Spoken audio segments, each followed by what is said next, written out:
Oh, here we go. Good morning and good afternoon. Welcome back to DCTV, where I am your host, Drew Collins, bringing you all sports-related news in the greater Cincinnati area. Welcome. I believe today is the 21st. Right now it is 3:30 p.m. Eastern time. Let me go ahead and mute that. And, thank you guys for joining the stream. It's been a couple weeks since I've been able to get a stream up. So I am back better than ever. Got some upgrades to the setup, and I'm ready to talk some Cincinnati sports today. Thank you for joining in. Was in a little bit of a rush to get this stream going, but nonetheless, we're here. I'm going to go ahead real quick and post to my social media accounts to try to get people to get into the stream right now. So I'm going to go ahead, and if you haven't already, I'm missing something. What am I missing? There we go. I knew I was missing something. Didn't feel right. That looks a lot better. If you haven't already, add me on all my social media accounts right there or in the description below. Most of it's Drew_11 on Instagram and Twitter. My Snapchat's different. But if you want to, stay up to date on all DCTV and Cincinnati sports news, go add me on social media, and it's the best way to honestly contact with me to get, to recommend video ideas or anything in general of that topic. So give me 1 second. Nightwolf streams. What's up, man? Welcome to the stream. It's been a few weeks since I've been able to get on this live stream, but I'm back. My boy DMC, thank you for joining today, man. Really appreciate you sticking around and helping me out. Welcome, welcome, welcome. I got a few topics I want to talk about today. One of them being about the National Football League Player Association essentially coming out with possibly a new rule to start the 2020 season. I don't know if you guys were updated on that at all. We're going to talk about that and the possibility of preseason in 2020. We're going to talk about some other topics with AJ Green and the Cincinnati Bengals in 2020 and about some of the rookies, about Joe Burrow and others being in town today. Today's their first day at Paul Brown Stadium. At least it should be, as I was reading on Twitter, as they are finally in Cincinnati and ready to go. So a lot of good stuff to cover in this stream today. Probably going to stream in the ballpark anywhere from an hour to 2 hours today. I'm feeling pretty well. And I got a lot of football to talk about. As long as you guys are asking me questions and are, keeping me occupied, should be a pretty good stream today. So let me go ahead and finish getting my social media right now. And then we will get started here. How has everybody been? It's been a while since I've been able to talk to you guys. I enjoy you guys tuning in. Obviously, I usually post today at noon, Tuesdays and Saturdays at noon. I wasn't able to get a video up because I just flew back in from Florida, and I've been busy the past few days with the new setup and everything, trying to, make sure the content's, the best quality as possible for you guys. So I decided that, the least I can do is come on here and catch a stream with you guys since it's been a while. So let me finish up on my social media real quick. And then I will start the stream.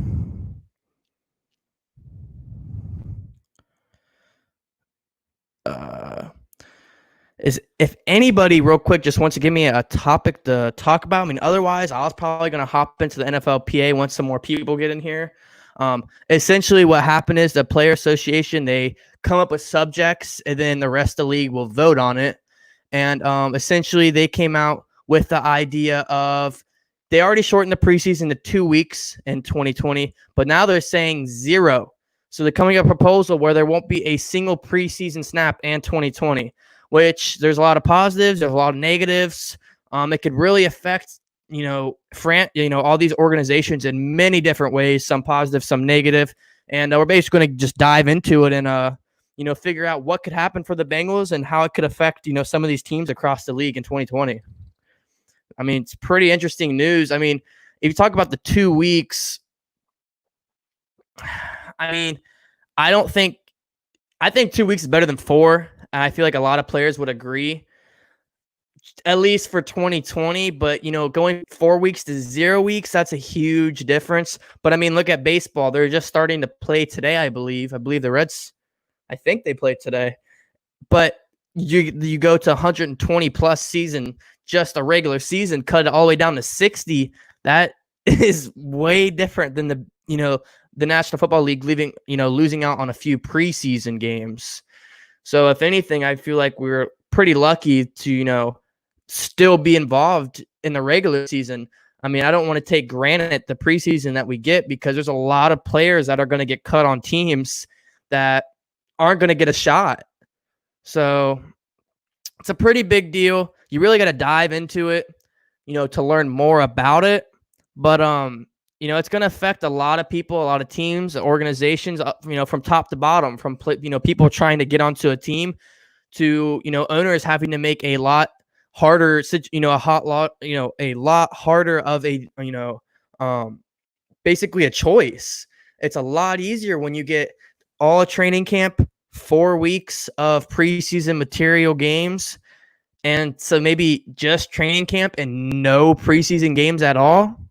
That's going to be tough on them. There's going to be a lot of deals that are made and a lot of undrafted free agents, some free agents, and maybe some rookies that might get cut in 2020. So very interesting what's going to happen.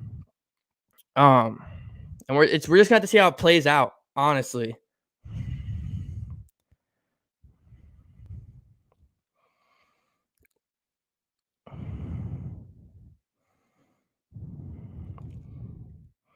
One second, guys. I'm still trying to get my social media. I didn't have time to do this because I noticed I thought I did the stream for 3:45, and then I saw I did it for, I think it was 3:30, and I was like, oh man, I'm late. But better late than never. I got to post on Twitter and Snapchat real quick, and you guys will have my fully guided attention. So what do you guys think about that? Do you think there should be 2 weeks, or do you think there should be no weeks in the preseason? I mean, I said there's good with the bad and there's bad with the good. But obviously for like mainstream players, superstar players, QB1s, HB1s, CB1s, players like that definitely don't want to play preseason at all. So, I mean, guys like that are probably like, ching, like they're not really missing out on anything when it comes to games like that. So if you go ask somebody like that, they're probably going to tell you different.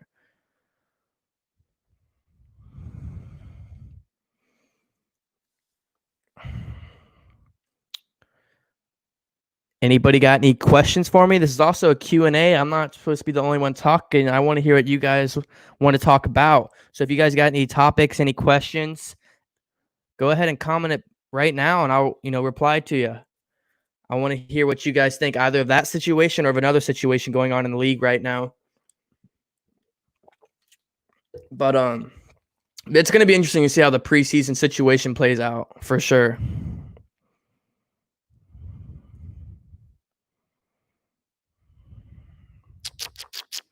Okay, I'm tweeting it real quick.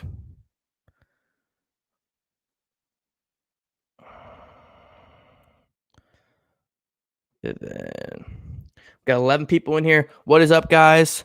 Welcome to DC TV. I'm sure you guys already know who I am. But basically today we have a couple topics that I want to hit on about Cincinnati and the NFL in general, not just the Bengals, but outside of Cincinnati. And if there's any topics you guys want to talk about, go ahead and let me know what you guys are thinking. All right, I just got Snapchat real quick, and then I'm done. So let me go ahead. Ooh. All right, guys, I am streaming live now on YouTube. Come in the stream, come talk sports, say what's up, and just have a good old time. All right, I'll see you guys soon. All right, let me get this posted on my Snapchat real quick. Okay, so a good one right off the bat. Do you think Burrow will be a Bengal for life? Man, a decade ago, before all these crazy trades were happening, superstar teams were being built, players like Peyton Manning were retiring with other teams. It is so hard in the NFL in 2020 for a player to stay on one team for their entire franchise in today's football. The NFL is, in my eyes, a lot more of a business in today's football than it was before I was born. You know what I mean? Like football back in the day. Because you just don't see players, even quarterbacks, staying with the franchise. Big Ben might be one of them. But, I mean, let's think of some guys. You had, who did I just say? I mean, you got Tom Brady, Peyton Manning. I mean, these are like top 10 all-time quarterbacks of all time. I mean, you could argue top 5 for both of them. Well, I guess Eli Manning stayed his whole career. Those guys didn't. Alex Smith, I think, was going to leave. I don't know if you consider Alex Smith with those guys. But, I mean, you're seeing all-time guys that are not really staying with their team the whole time. Big Ben could stay with Pittsburgh to end his career, but we don't know.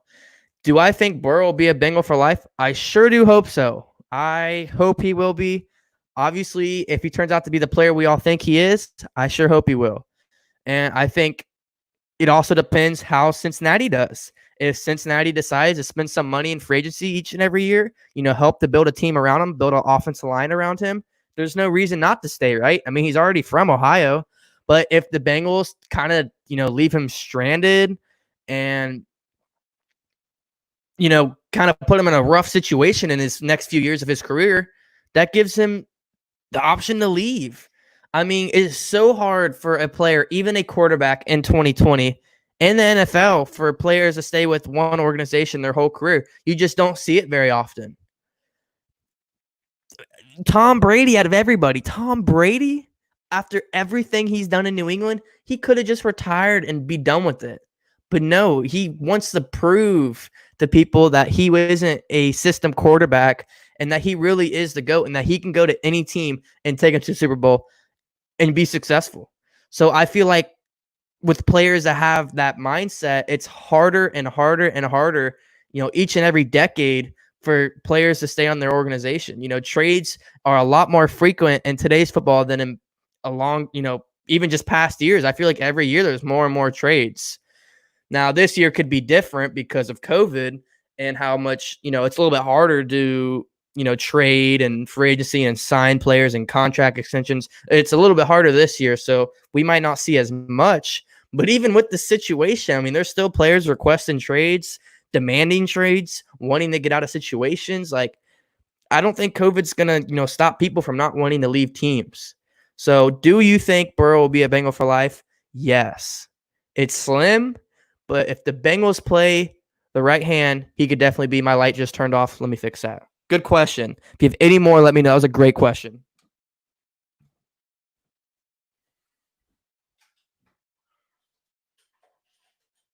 Oh, my gosh.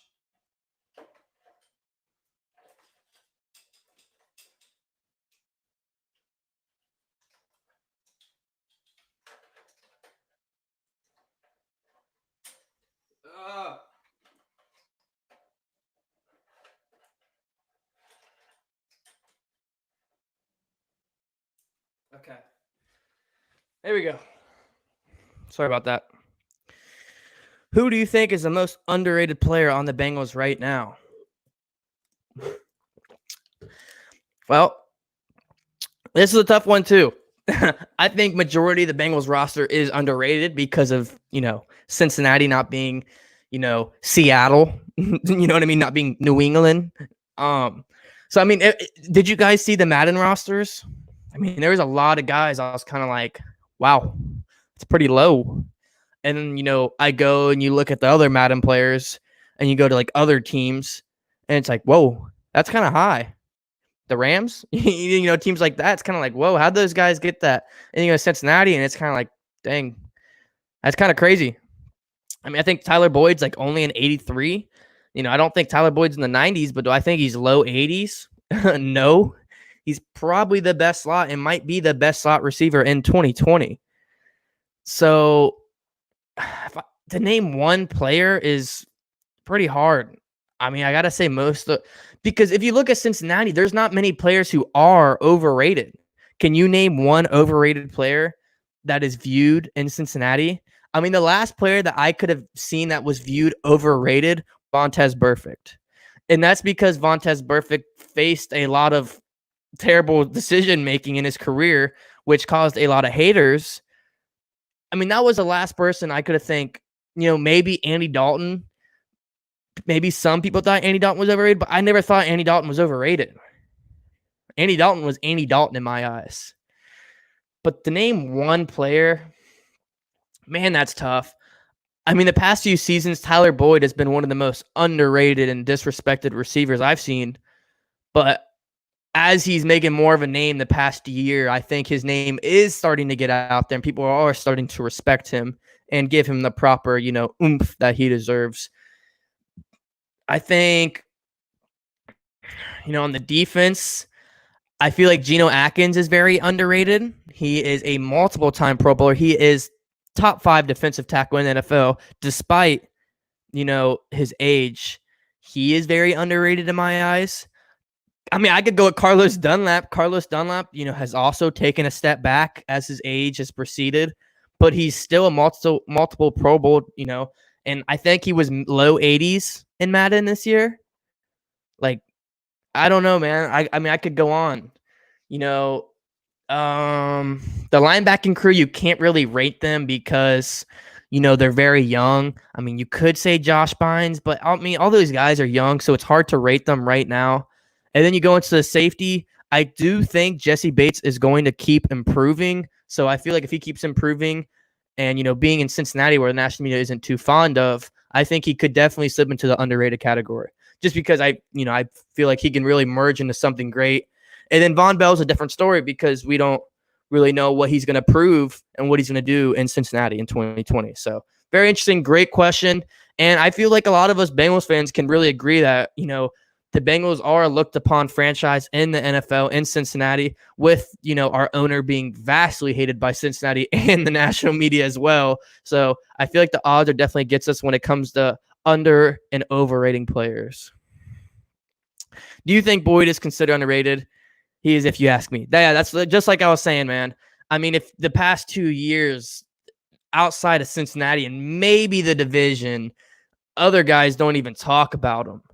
I mean, you don't see talk shows talking about Tyler Boyd and how he's, one of the best guys out there, one of the best young guys out there, especially too, because I think he's only 25. I know he's mid-20s. So, yeah, I do. You got to be smarter than light. Yeah, I know. My boy JT. What's up, JT? It's good seeing you, buddy. How will the Bengals offense line hold up again? Baltimore and Pittsburgh, since they have 2 of the best defensive lines in the NFL. It's going to be a big test, JT. It's going to be a huge test because the Steelers have a great defensive front. They are going to be coming after the Bengals like no tomorrow. Rookie quarterback, possibly their best offensive lineman might be a rookie in Jonah Williams, who didn't get to play a snap in the NFL last year.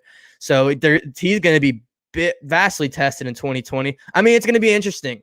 They're going to be sending the blitz. I know the heat's going to be coming. It's just how can the Bengals hold up? And if you want me to answer that question, man, that's a tough one. I mean, we got to get the training camp, maybe a preseason. There's talking about no preseason possibly. So it's going to be tough, especially with these guys not going to be able to get a lot of reps before real snaps count.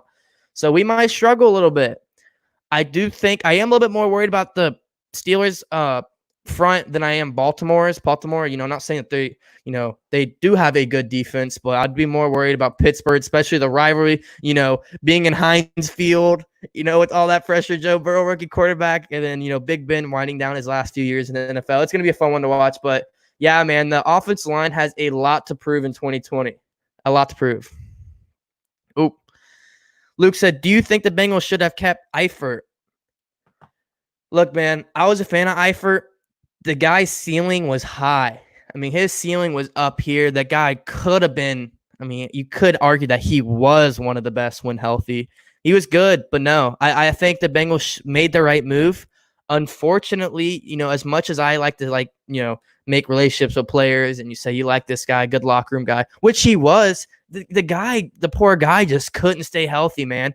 And his injuries weren't, they weren't easy injuries. They weren't sprained ankles. They weren't sprained knees. They were devastating tears and breaks. Like, did you see some of his injuries, man? They were disgusting. And as much as I like Eifert, I don't know the contract he got. Let me look it up. I don't know how much he ended up getting paid. He ended up getting paid $4 million. So for $4 million, like, that's not bad at all for Tyler Eifert. But honestly, we drafted Drew Sample. We got Uzama coming up. I honestly thought it was the best decision to move on and put some young guys up there. As much as I hate to say that, I just thought that was the best move. With our defense being so young, do you see communication will be an issue, or do you think we have enough vets on the D? Well, we don't have enough vets. Communication could be an issue, but I mean, that's why we're bringing guys in. We're bringing in, the defensive line has to carry a lot of the communication. Carlos Dunlap at the end, Atkins up the middle at Reader. Atkins and Dunlap, they're the veteran. Those are like the only guys I consider veterans on our defense right now. Honestly. I mean, can you name anybody else that you really considered a leader veteran for communication? I mean, you got new guys coming in. Mackenzie Alexander, Trey Waynes, they're going to have to really step up with the communication. And that's why I thought it was a sweet move, because you're getting guys that have already played with each other for a couple of years who were highly selected in the draft, first, second round picks. And, they're coming from Mike Zimmer, who, is coming from, who's from Cincinnati, from the Bengals organization. So I feel like they're really going to have to pick up a lot of the slack when it comes to communication. And then you got to go to the safeties, Jesse Bates and Von Bell. These guys can really tear up a big secondary duo in the NFL. I mean, they could be a top 5 secondary or safety duo in the league in 2020, just those two guys. But communication is going to be like 75% of that issue if they can really pull it together and pull the team together. Because let's be honest, Jesse Bates was left on an island all year last year when it came to, linebackers and the D-line misses tackles. He was kind of stranded, and you could kind of tell, once we were getting beat up a lot and, we were kind of getting ran over, no playoffs, basically playing for a draft pick. It got ugly, let's be honest. But I think communication can turn into a big issue. But that's something they're going to have to hit right off the bat, and you have to expect them to. You don't go into a season and say, oh, these guys won't get it together. Yeah, COVID is going to, shorten the time frame they have to get together. But all we can do is just hope that they do get together. Great question, Drake. The addition of DJ Reader makes this defense line top 10. Sam Hubbard had 8.5 sacks last season, and I felt like he was going to break out last season, and he came through. Yeah, JT. I already made a whole YouTube video on, I think, what did I name it? The scariest defensive line in 2020. A little bit of clickbait, but I mean, I said what I meant, and I really do believe it. And that's one of my best videos. It might be my best video on this channel right now. And it's true, man. I mean, if Geno Atkins and Carlos Dunlap, they didn't have a lot to play for last year. They're getting older. I don't really blame them not going 125% every play. But this year, it's totally different. I expect them to step up huge. And now you have DJ Reader to fill up that gap. Oh, man. Then you have, Sam Hubbard, Carl Lawson, two young guys, 22, 23, 24 years old, hungry for playing time, because these guys know they have to get it. Every snap is going to count, especially early on. Carl Lawson wants a lot of playing time. He's going to have to outwork Sam Hubbard. If Sam Hubbard wants to prove to the team that he can step up and be a star and, maybe hit 10 sacks this season, it's possible, but he's going to have to prove it, and he's going to have to do the real thing. He's going to have to do it and get it done. But yeah, man, as fun as it's going to be able to watch this offense, the D-line is going to be just as fun as watch. To have DJ Reader and Geno, and, stuffing up that middle gap. And then you have, Sam Hubbard, Carlos Dunlap, and then Carl Lawson, to come in there and entertain. It's going to be a fun one to watch, and I really expect this D-line to turn a lot of heads. Obviously, you cover a lot of divisional stuff, so you probably know, you're not really sleeping on the D-line, but I think they can definitely be above top 10 if they get it together. Because, how young the secondary is and the linebackers, they have a lot of slack to pick up from. So that's another reason why I think they're going to do good, because they have to be motivated, right? With all these young guys on the team. I hate this question. No offense. Just because I want to answer it in a video. But at the same time, I don't want to jinx anything. What do I think his Joe Burrow's stat line is going to be for the season? I think it's going to be better than Andy Dalton's season. That's what I'm going to think. I don't want to jinx anything. I just feel like it could kind of bring bad luck, some bad juju. We always want to, guess stat lines. I feel like he's going to have more interceptions than what he's seen in the past, but give or take, that's what you're going to expect from a rookie quarterback who's dealing with a lot more reads, a lot more coverage, a lot more talented cornerbacks, players in general. So I do expect him to throw a couple, a decent amount of picks. And it also depends, how we're running the offense. You know what I mean, man? I mean, if Zach Taylor's going to get really aggressive and it's going to be looking like an aerial attack this season, he's going to be throwing the ball a lot. So you have to expect some turnovers to be mixed in there. Also, if we are throwing it a lot, he's going to be getting a lot of attempts. His yards could be bumped up. But at the same time, what if we're just running Joe Mixon into the ground to really get him to get him a signed contract? So what if we're not throwing it a lot? I don't know. I got to see how this offense is running in 2020. What Zach Taylor is doing. Are we going to be running a lot of 4 outs, possibly some 5 outs? If we're seeing stuff like that, some aggressive aerial attack, then Joe Burrow could have a big season, with that arm. But if, we're running it, if we're slowing it down a little bit, we got some trust in the O-line. We're trying to pound the ball a little bit, get Joe Mixon to, really earn that money, I guess you could say. Then I think his yards could be down, but that's, if it was like that, then you would have to hope that the turnovers would go down. So I'm not going to jinx anything. I'm not going to give a complete answer as of now, but I do think it will be looking good. And as you expect the number 1 pick, you do expect him to run for Rookie of the Year candidate for the NFL because, number 1 pick, quarterback. It just makes sense him winning the Rookie of the Year. Kanga said, I'd go Sam Hubbard or Jesse Bates. I do believe those guys are very underrated, but they are also young. You know what I mean? They have a lot more to prove, and they have a lot more plays to play. You know what I mean? They have a lot more downs to play. They have a lot of football left in their tank. I do think Sam Hubbard could hit double digits in 2020, which he was shy of last season. I think this might be the season where he hits it. And if he's not getting media coverage, then yes, he will be underrated. And Jesse Bates is now paired up with Von Bell to make a nasty duo for the safety combo. That could be underrated too.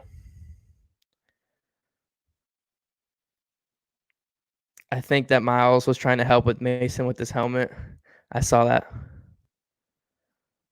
So Drake Berry hits us up with a fun fact. Russell Wilson is from Cincy. Is that true?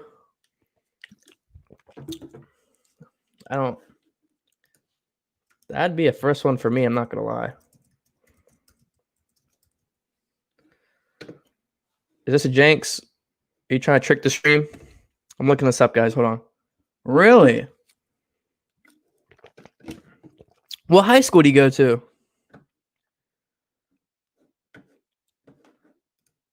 What high school did he go to? Like, I know Kyle Rudolph went to Elder, right in Cincinnati, north of Cincinnati, Elder. So I know, he's from Cincinnati.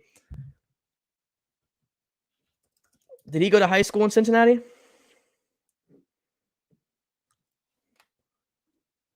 He went to high school in Virginia. Okay.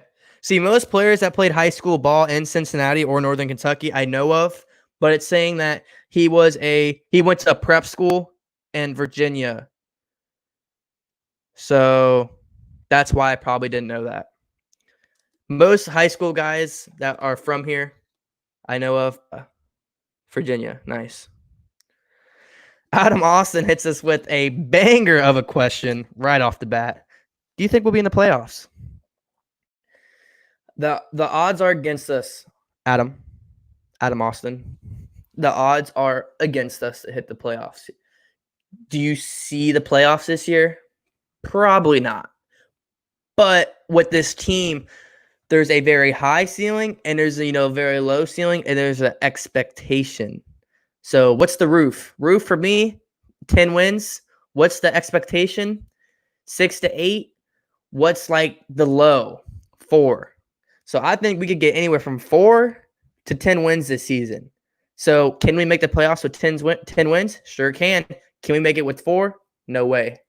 So Adam, until I see more football from the Bengals in 2020, man, I think we could win 4 games or we can win 10 games. So we're just going to have to see how how the Bengals want to come out and play, how everything holds up together.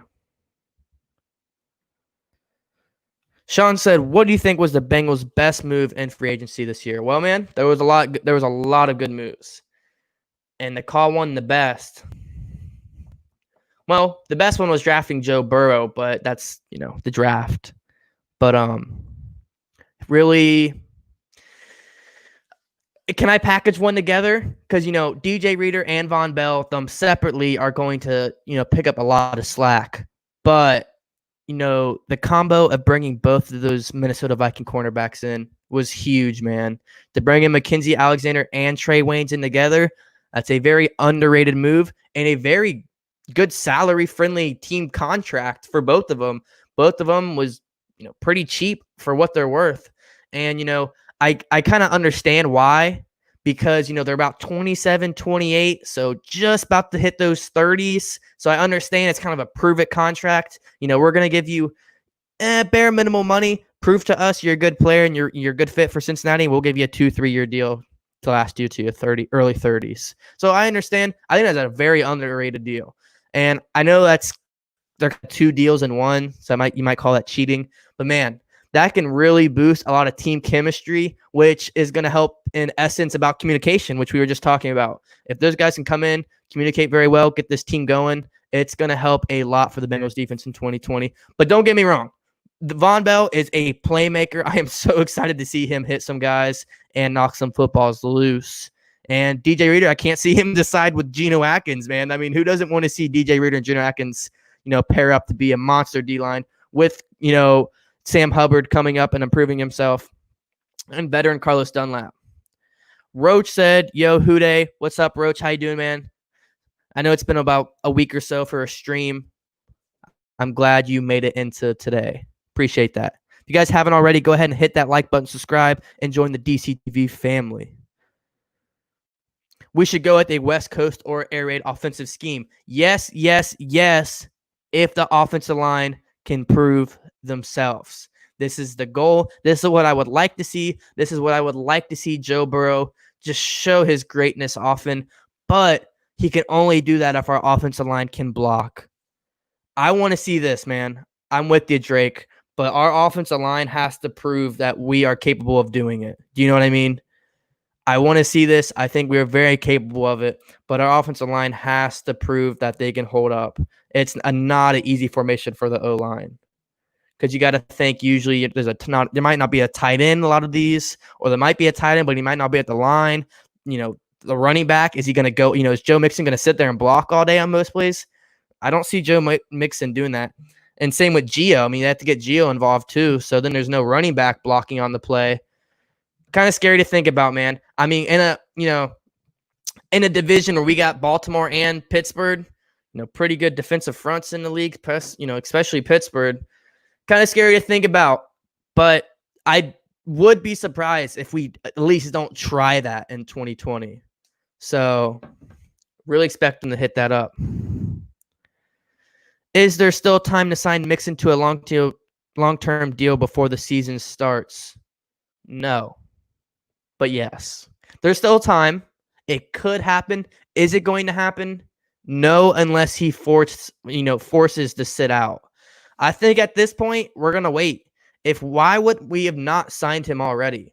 I mean, you saw how long it take to get AJ, to sign that whatever deal.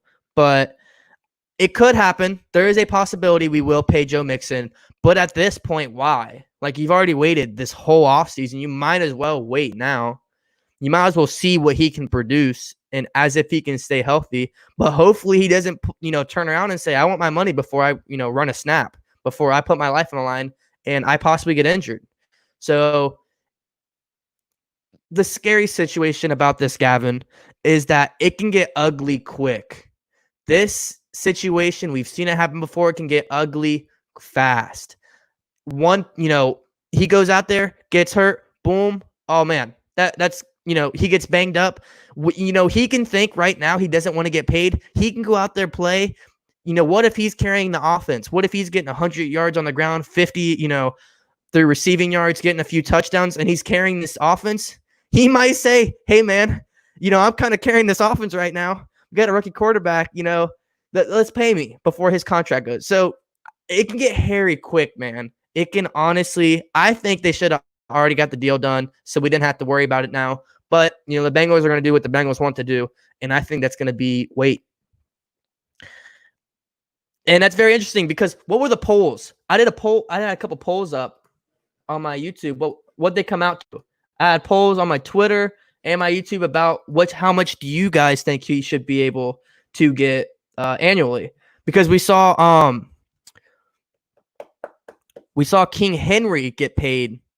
So, and at the same time, he saw King Henry get paid. So Mixon, might be like, hey, Mike Brown, do you see what they did? They locked him up before the season. Can we think we can do that? I don't know, man. I don't want to get too involved in that situation because it's a scary one. I'm not going to lie. Do you think the Browns will make the playoffs this year? No. Look, man. Baker Mayfield. If Baker Mayfield, it's all on Baker. It's all on Baker. Kevin Stefanski was a fantastic pickup for Cleveland. That guy is a good coach, and he's going to be a great one. They have the coach, and they have a hell of a roster. I'm so tired of people not saying that. Not many people say it, but the Browns fans that are butthurt, and like there's a few more pieces that need to go in to help Baker. No, there doesn't, man. They've done a lot. They worked on the offensive line this offseason. They have Jarvis Landry and Odell. Like, man, look. This situation gets me so frustrated because I would be frustrated if the Bengals were in a similar situation, which we're not, luckily. But they can make the playoffs. But it's all on Baker. It is all on Baker, man. Like, if Baker doesn't perform, and that's why I think this could be his last season. Because if he doesn't perform, Kevin Stefanski has no relationship. He didn't draft him. He might not even like him. There's a similar situation in Oakland. He doesn't care about Derek Carr. Derek Carr, if he doesn't produce, he's out of there. And I bet you if Derek Carr doesn't have a good season this year, he will be out too without a job. So, they could, but it's Baker Mayfield for me, man. He has to prove something to me. Yeah, Drake said someplace in Virginia for Russell Wilson. Yeah, man, I didn't know that. That's a good one. I really appreciate that fun fact. Another one, Charles Jeter said, do you think the Bengals as playoffs contender? Like I just said, my man, the Bengals have a high ceiling and a low floor. So I think they could get anywhere around 10 wins. I expect them to get anywhere from 6 to 8. And I feel like they could get as low as 4. So I think we the Cincinnati Bengals in 2020 anywhere from 4 to 10 wins.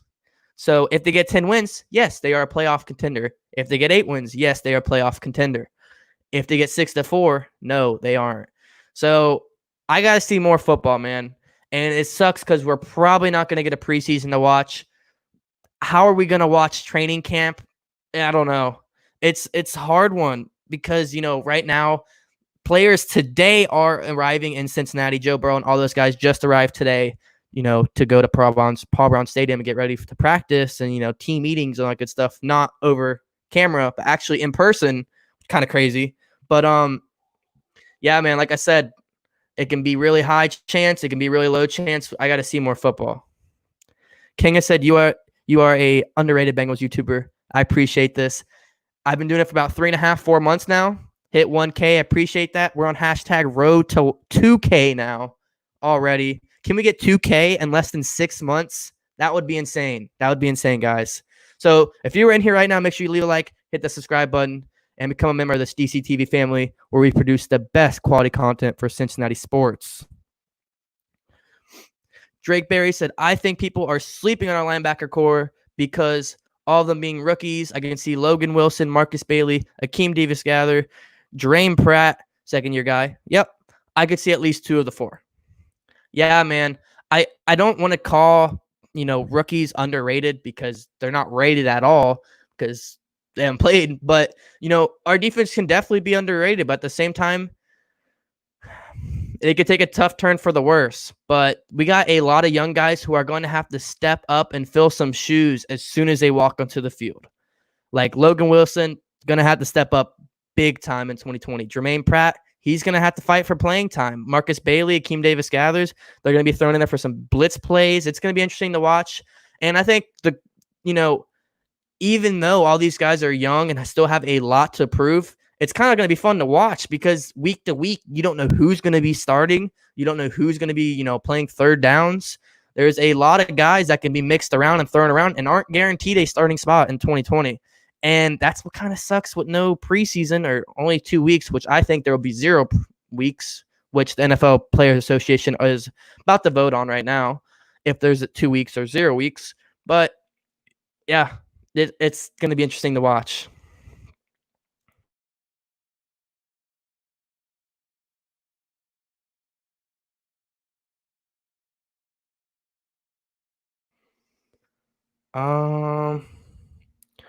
Have we signed Joe Burrow to a contract? He's scheduled to be on Probound Stadium today.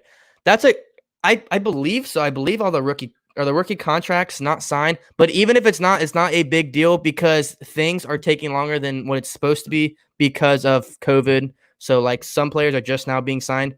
It's actually a good question. Let me check on that for you.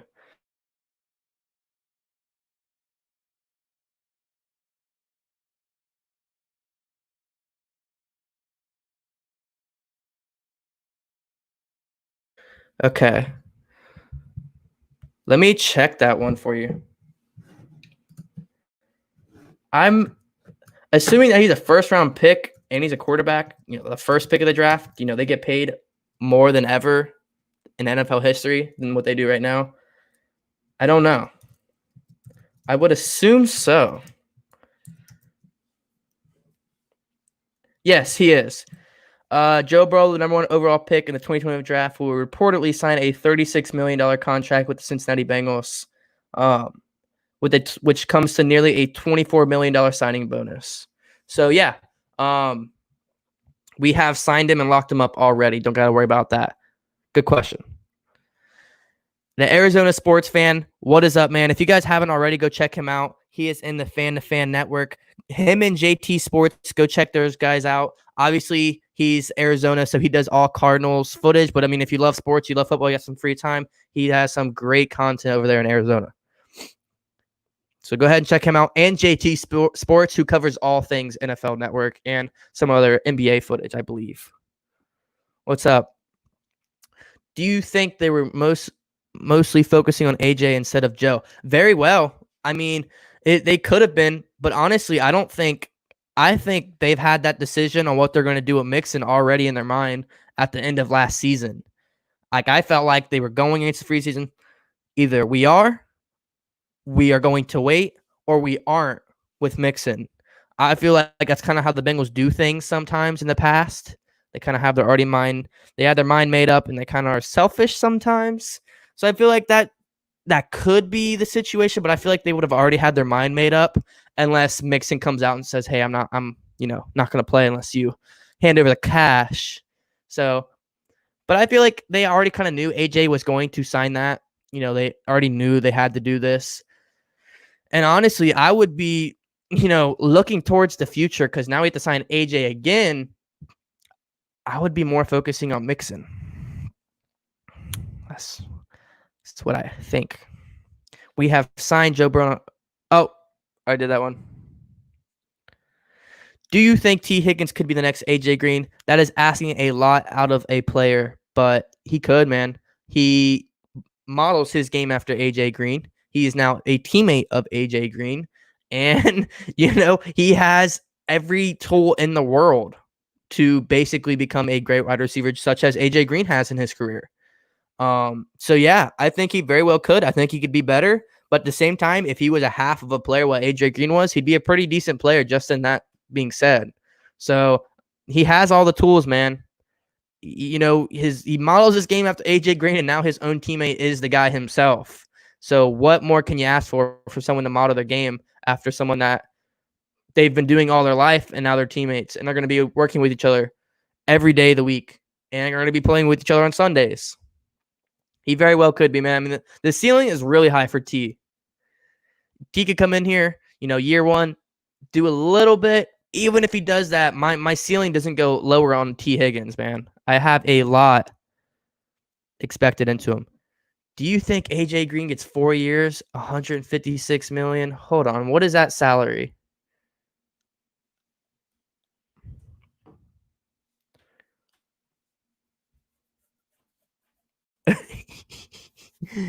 No.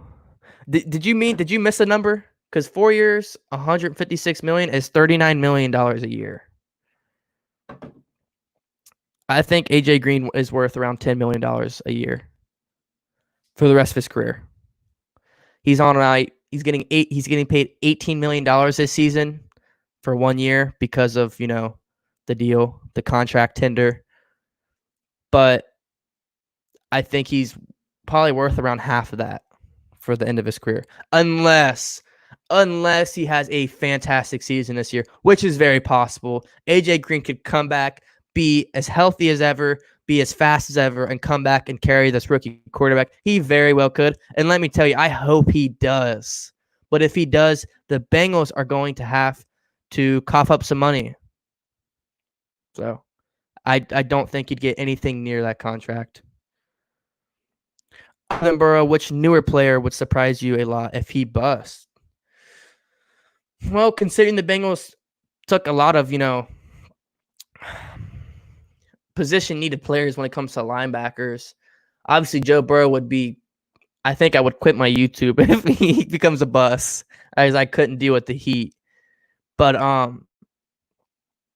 probably Logan Wilson. I mean, you got to go the next guy up, the next guy that was highest drafted besides him, and who is probably going to be able to start day one, if not get a lot of playing time day one.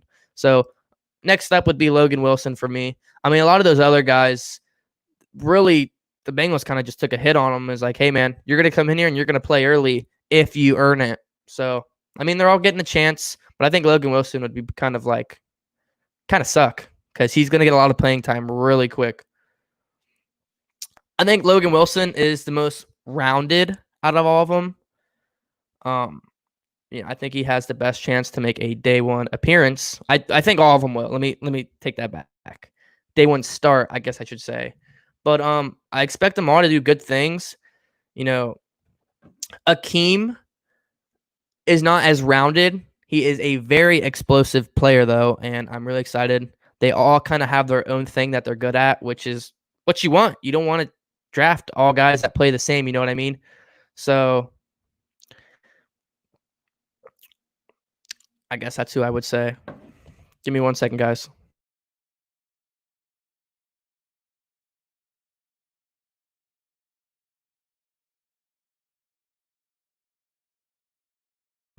All right. Good questions, guys. I want to thank you guys for all these great questions. I really appreciate them. These are keeping me busy, and I like it. There was a thing about Trey Waynes not signing. Yeah, so I believe I saw something like that too. He just hasn't signed the paper yet. It shouldn't be a big deal. I'm not sure why it hasn't happened. I'm sure it's probably COVID related, him being in Minnesota, coming to Cincinnati, whatever the situation may be. The majority of the team should be in Cincinnati, should be in Paul Brown Stadium today, if not sometime this week, very soon, I would assume. So hopefully they get the deal done and stop BSing, because we don't even know if we're going to get a preseason as of right now. Like I said, right now there's 2 weeks, but the NFL Players Association is voting on if they should even have a preseason. So now they're saying there might not even be a single preseason snap. So let's hope. I don't want to make a video over it because I don't think anything will happen. I do not see him backing out. I mean, I haven't heard any news that he's upset. I mean, he's coming over with his buddy, Mackenzie Alexander. So, but yeah, I did see something about that. Hopefully it's something small we don't have to worry about. Let's just hope. How are the FTFN streams on Twitch going to work? Great question. So what's going to happen is we are setting up, or let me go ahead and explain to everybody. So basically, if you guys didn't know, I'm signed to the FTFN, which is called the FANTOFANNETWORK, which you can check in the link below. Like if you guys press the arrow and you see all my stuff. Right now, the website is launched. The website just launched. It's a beta launch. So the official launch, it might have been today. I don't know. But basically, we have a website. So go down there, check the website. The website has all 32 teams in the NFL. And for each team, there is a content creator. So there's a YouTuber, a writer, something. So every single team in the league has either a YouTuber or a content creator. I think there's at least 20 plus YouTubers. So if you guys like your YouTube, there is a YouTuber for almost every team right now on the Fan of Fan Network. But we have the website. So basically, if you go to the website and click Bengals, it's all my news. So basically, you'll get every single one of my YouTube videos, and with the videos, I type a 300-word essay on the topic. But we haven't started the Twitch yet. The Twitch we wanted to help. We want it to start around the preseason time. Basically, it's gonna be like ESPN or any of these other shows, but more interactive with you guys. So we're gonna have we're gonna make a schedule. We don't have the schedule yet, but like I'm gonna have maybe Sunday mornings, Sunday nights, Monday morning. And so I'm gonna have that time just by myself. But then another time in the week, so if it's the Chargers versus the Bengals, I'm gonna go one-on-one with the Chargers guy, and we're gonna have a preview or an overlay, like an overview after the game. And we're either gonna talk, let's say the Bengals game's at noon, we get on there at 10. It's me and the Chargers guy. We're talking, oh yeah, so I think the Bengals are going to win because this. And he's going to be like, oh, well, I think the Chargers have a good chance to win because of whatever. So we still have a whole schedule, but it's going to be interactive because it's on Twitch. We're going to have a lot of activities where you guys can get involved and actually join us on the streams live. And it's going to be a whole lot of fun. I will have more on you with that. But if you are interested, go in the description below. They already have the Twitch created. There's already around 1,000 followers and 0 videos on it. So a big fan base that we're going to get on there. From all 32 YouTubers. It's huge. Go follow the Twitch down below and go check out my website, guys. If you go to Bengals, I am all Bengals news on that website. It is honestly awesome to be known as the Bengals guy. So great question, Drake. Back to the good stuff. Charles Mills, with all the COVID craziness going on, if we have another down year, do you think Zach gets sacked or does he keep his job? Zach will be on this team. I got this question a few times in the past few of my streams, and I'm like, do you not just see what we did with Marvin Lewis? We kept Marvin Lewis around for as long as we did. Do you know what he did? It's not a playoff win. I kind of just hurt myself saying that. But Zach will definitely be here for at least 3 to 5 years, even if the Bengals aren't producing day one. Because let's look at the roster. The roster is just as young as he is. He's the second youngest coach in the NFL or something like that. We probably have the second youngest team in the NFL or something like that. So, no, I think Zach has a lot of room. And I feel like the organization, since he's been on the team, look what we did in free agency. You think that's not, you think he didn't have a part in that? You didn't think he said, if I'm going to get on this team, we're going to actually, pay some guys and get some good talent on this team? No way. I know he had a word and a say in the players they picked up in the free agency, and they finally spent money. Marvin Lewis, if he wanted to or not, if he had a word or not, I know Zach Taylor has a word. Because you don't become a coach in the NFL and see an organization that doesn't spend money and be like, yeah, this will work. No, you're going to be like, I'll come on this team. I'll do my as best as I can, but you have to too. And that's spending money because the NFL is a business. So no. I think if the Bengals get 4 wins in 2020, Zach Taylor won't even be on the hot seat. Look at the roster. Look how young we are. Look how many holes we have to fill. Look at the offensive line. Look, I love Cincinnati. I love the Bengals. Zach Taylor, I have all faith in the guy. I think the odds are stacked up against him to get into the playoffs this year, but I feel like he has the talent and, the plays, has the right plays to call. So I think Zach Taylor has quite a while to prove, to really prove himself. Do you think the criticisms of T. Higgins is justified? They say he doesn't have the speed to get open. He ran a 4.55 at his pro day, which was faster than Boyd, and he gets open all the time. Yeah, and I think with T, it doesn't help that wide receiver class was like the best receiver class of like all time. Like it was maybe not all time, but it was a hell of a receiver class. I mean, talent anywhere from the 1st round to the 5th round. That was like insane talent. Like it was insane. So I think that doesn't help his case because in any other draft, he's a 1st round pick easy. But with just all the guys that were in there, it was just hard for him to get up there. Anyways, I think it'll be justified once he gets on the field. Once he's taking some NFL snaps, he's running some routes, he's getting open, he's getting some catches, some touchdowns, running with AJ and Tyler.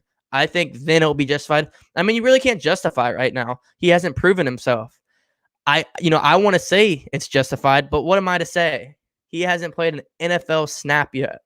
So I feel like he has to get on the field and prove the haters wrong. And I do expect him to do just that, because I really like the guy. And I think the ceiling is really high considering his role model is now his teammate. Yes. Kanga said, do you think Jonah is the guy at left tackle? I sure hope he is. Don't forget, first round talent, probably, the guy. He just has to stay healthy, man. It's a heartbreaker what happened to him in his first season, getting injured right before the season, can't play a single snap in his rookie season. Look, man, he has a lot on his shoulders. Literally, he has a lot on his shoulders in 2020 because somebody has to step up on this offense line. And even though he's, 24 years old, as young as he is, whatever his age is, he probably has to be the guy. The Bengals didn't select him first overall for nothing, to not be the guy. So we will find out this year if he is the guy or not. Not saying he can't struggle, because kind of got to expect him to struggle a little bit. I mean, that's a lot of weight on his shoulders, and I kind of feel bad for the guy, but he has a lot to prove to Cincinnati and Joe Burrow, because we want Burrow healthy. We don't want him getting hit. And with the division we're in, man, we got some good defensive fronts to go up against week in and week out. So I do think he's the guy, but I need to see him, take an NFL snap, which he hasn't yet through 1 year. So it's unfortunate that, it played out that way. But Mr. Whisper said Logan Wilson, Hakeem, and Marcus Bailey are all officially under contract for the next 4 years. NFL preseason officially canceled. Did the NFLPA just do it? Did the NFL that just happen? Because I know the NFLPA were about to vote on it. I saw that last night. I don't know if that got passed yet or not. I'm not seeing anything on Twitter. I know we're down to 2 weeks. And then the NFLPA put up something saying that they're probably not going to do a preseason where they're going to vote on it. I don't think I'm not seeing anything. Oh, wait, never mind. Some people are saying, well, I don't know. It just says report. It's an increasing likelihood. I don't know. I think it will happen no matter what. I don't think there will be a preseason, but I'll have to keep checking on that. Did you know Bobby Hart was ranked lower than backup tackles when he was starting? I don't doubt it. Did I know that? No. Am I surprised? No. Look, man, I like the guys we have. Do I think all of them are fit for the future of what we want to, succeed here in Cincinnati? No. Do I think Bobby Hart will be one of them? I'll just move on to the next question. Lil Ben, yo. What's up, Lil Ben? So Drake said, will you be on every Sunday, Dan? I don't know, man. That's a tough decision I have to talk about with not just myself, but with my family. Sunday with my family is kind of just Sunday, sit back, make some buffalo chicken dip, and watch some good football on the couch with my pops and my girl and my mom, with my dogs that I kind of like. But if you guys keep showing me love, DC TV's growing, I'm getting up there to be the Cincinnati guy. Look, man, I would love to come on here every Sunday. And if not Twitch, at least YouTube. If not both, I can do both. I can, stream at the same time on both. Get on here and commentate games. I've considered commentating games because that could bring a lot of views, a lot of new people in. The only thing I couldn't do is show the game. I will get copyrighted. My YouTube will get taken down faster than you can say the Cincinnati Reds, if that made sense. I would love to come on Sundays and commentate games. I just couldn't show the game. I could have I could have a screen so I could have me in the corner and have Bengals versus Chargers and have, first down, second down, 2nd and 10, 3rd and 8, 7-0, 10-0. I could have like a layout that I could probably, get made for me, but I just couldn't show the game. So you guys got to let me know as the season approaches if you want to see that. That would be a big grind for me because, like I said, I like, enjoying the Sundays I have. Not saying I wouldn't, but that'd be a lot of work. But if that's what you guys really want, and I probably will do it, game 1 on the opener, stream, see how it goes. If I get a lot of support and love from that stream, I probably wouldn't stop doing it.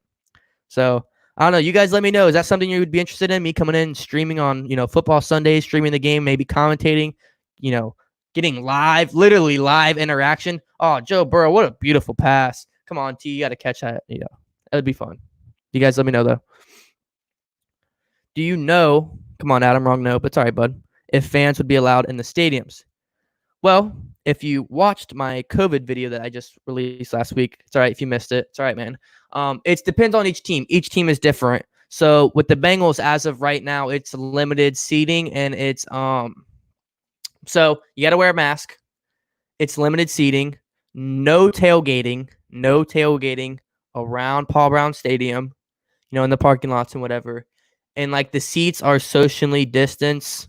So tickets are going to be expensive. They're going to be hard to get, and you're going to have to wear a mask the whole game. But every team is different. So New York might not have it, fans, and we could. But as of right now at Paul Brown Stadium, there will be fans. Probably not a lot of them. They can't be the first 8 rows, too. The first 8 rows, no fans, because the NFL is basically saying they don't want fans close to the players. Makes sense. We don't have on-field seating, but other stadiums that do, they can't do that either.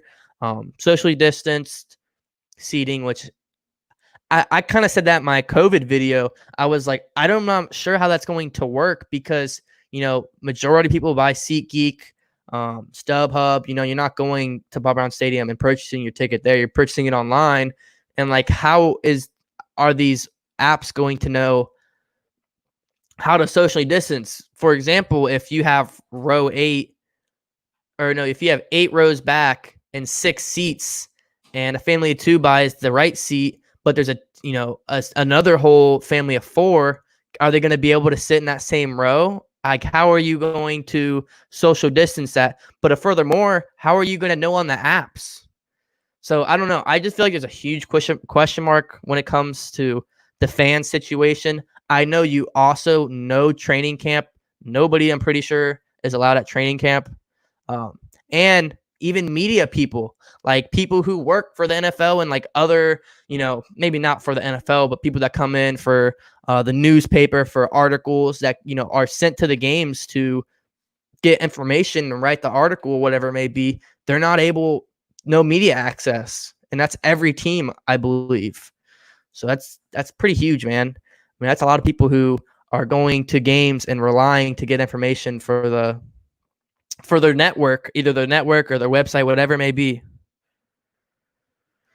Rage said, what position are you most worried about? Any position on the offensive line is my worry. Linebacker is a big question mark because we have a lot of young guys who are going to prove themselves. I feel confident about the safeties. I feel confident about the defensive line. I feel confident about the quarterback. I feel confident about the running back.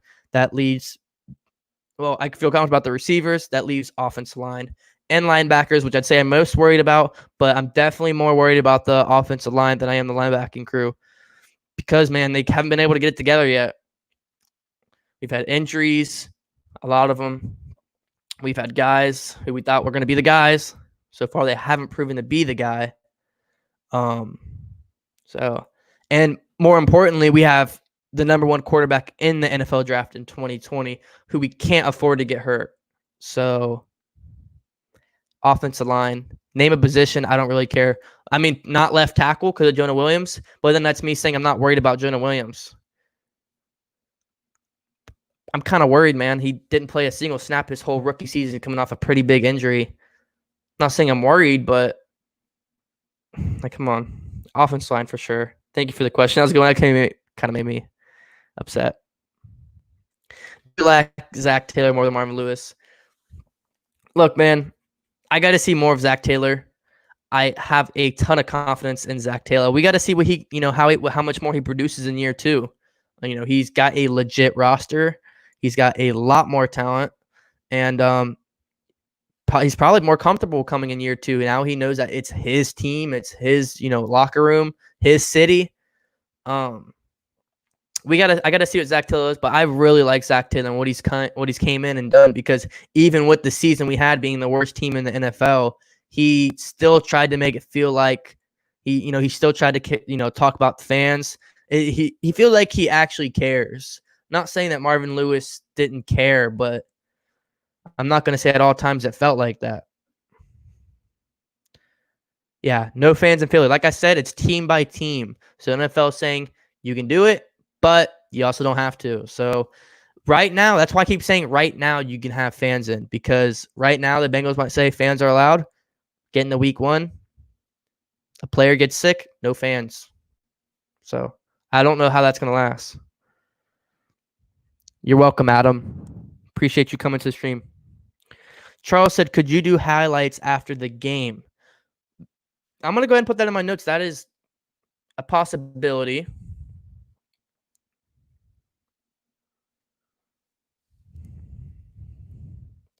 Let me put that in my notes real quick. I could probably do something like that, my man. The only thing would be the footage. The footage is, the game, and I don't want to get copyright strikes for that. So I would have to be very leery on the highlights, because it's totally different live streaming the game. That's a big no-no. But obviously you see highlights for players, Tyler Boyd 2019 season. You know what I mean? So that's still a possibility, but I probably would get copy striked for every one of them. Not to the point where YouTube would probably take my video down, but probably no monetization and other things that, help me are probably not going to be there. But I could probably do some highlights if so. I mean, if anything, I could probably just have my stream and maybe, cut up the stream, into a shorter video. So like my live reaction on stream, I do it Sunday, 1 to 4 o'clock, do the whole game. And then after the game, I cut up the stream on the big parts. So if each time the Bengals score or give a touchdown, that's in the video. Commercial stuff like that, I'll cut out. But I'm gonna put that in my notes, because I could definitely do like some highlights. It's a good idea. And like I said, if you guys have any video ideas or anything coming up, like just please either say it in the stream, or if you don't want to say it in the stream, add me on all my social media right here. Drew_Collins11. If you can't really see it, go click the description below. All my social media is linked below. And basically just hit me up anytime you have any video suggestions, any constructive criticism, something you want to see, or if you just want to stay updated to all my content. But yeah, I could definitely do something like that. And I'm very excited for the season that's approaching, because there's a lot more that I'm able to do with an actual NFL season than an off season with COVID, which even less news. It's a lot harder to push out content if you guys know what I mean.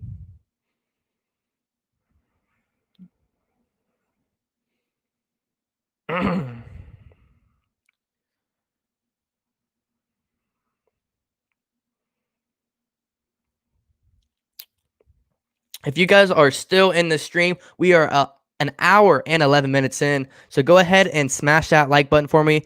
It means a lot, because it gets my video out there. A lot more people can see it. And, DCTV is on the road to 2K now after about 4 months of, YouTube. So let's get hashtag road to 2K. If you're not already subscribed, hit that subscribe button, hit the bell, leave a like. And if you have any friends or anything, any, Bengals group chats or anything, send them my YouTube. Send them over here to DCTV so they can join the stream as well and, get active. Because my big thing here at DCTV is being an interactive infotainment channel. I don't want to just be the one-man show. I don't want to just be here talking for an hour, not ignoring you guys. I want to talk off what you guys are asking and talking about as well. So I can only go as far as you guys take me. Luke said, do you ever play Madden? Yeah, man, I play Madden. I can give you my PSN. I have PlayStation. I don't know if you have Xbox, but I definitely play it at the launch. But as the season goes by, I kind of get bored.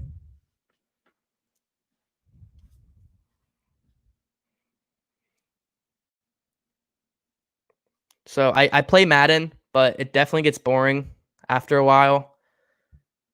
And they don't rate the Bengals very often. So when I do franchise mode, it's like harder than Ultimate Team's play to win. And I definitely play more franchise, but I like Ultimate Team, but I can only play it at the beginning just because at the end it's all 99 overall teams, no matter how good you are, because it's literally play to win.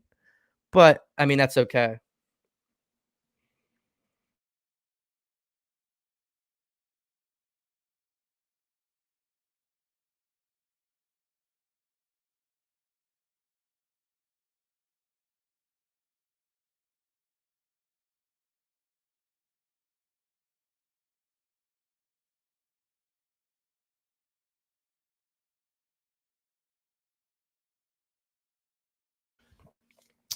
All right. So stream has slowed down a little bit, but we're still trucking an hour and 13 minutes in. Appreciate you guys tuning in and joining the DC TV family. But yeah, I had a few topics of my own when it did slow down. I want to talk about the AJ Green situation. How do you guys feel that played out? Do you feel like the Bengals had enough time to do the contract extension? Do you feel like at least it got done?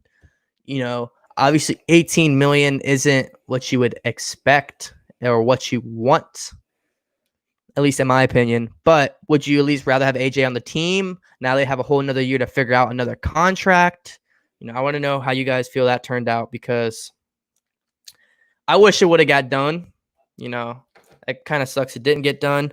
But now we have a whole another year to see how he can produce. And, he really has to prove to get another contract here. How much money is he going to get salary? So it's going to be interesting to, see how it turns out. Trying to fix my mic. There we go. Luke said, could you do a franchise rebuild sometime? You know what's funny about that? I've actually thought about it, but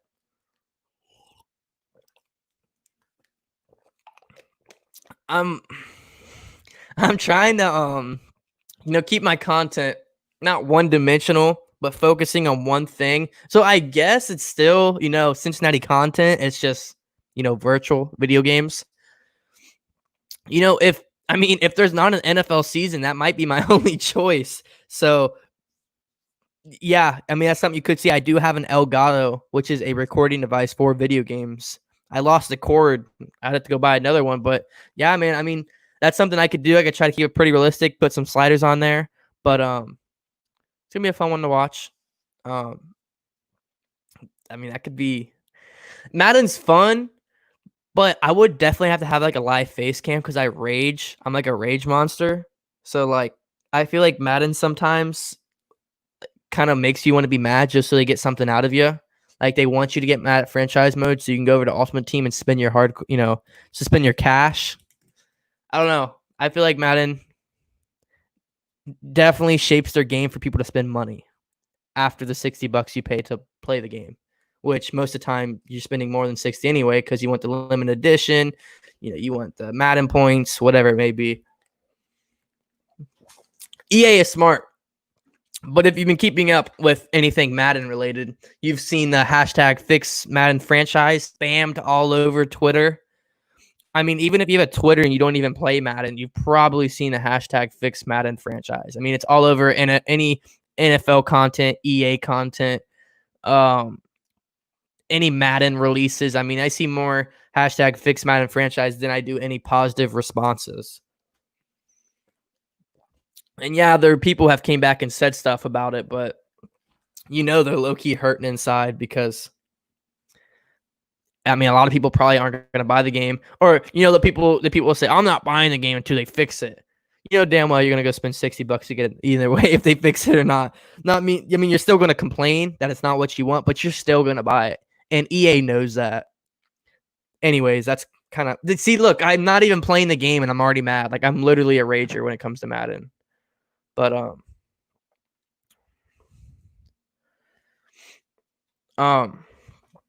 yeah, guys. But getting back to the AJ, for me Personally, I thought the AJ Green deal turned. It turned. I feel like at least we got a deal done.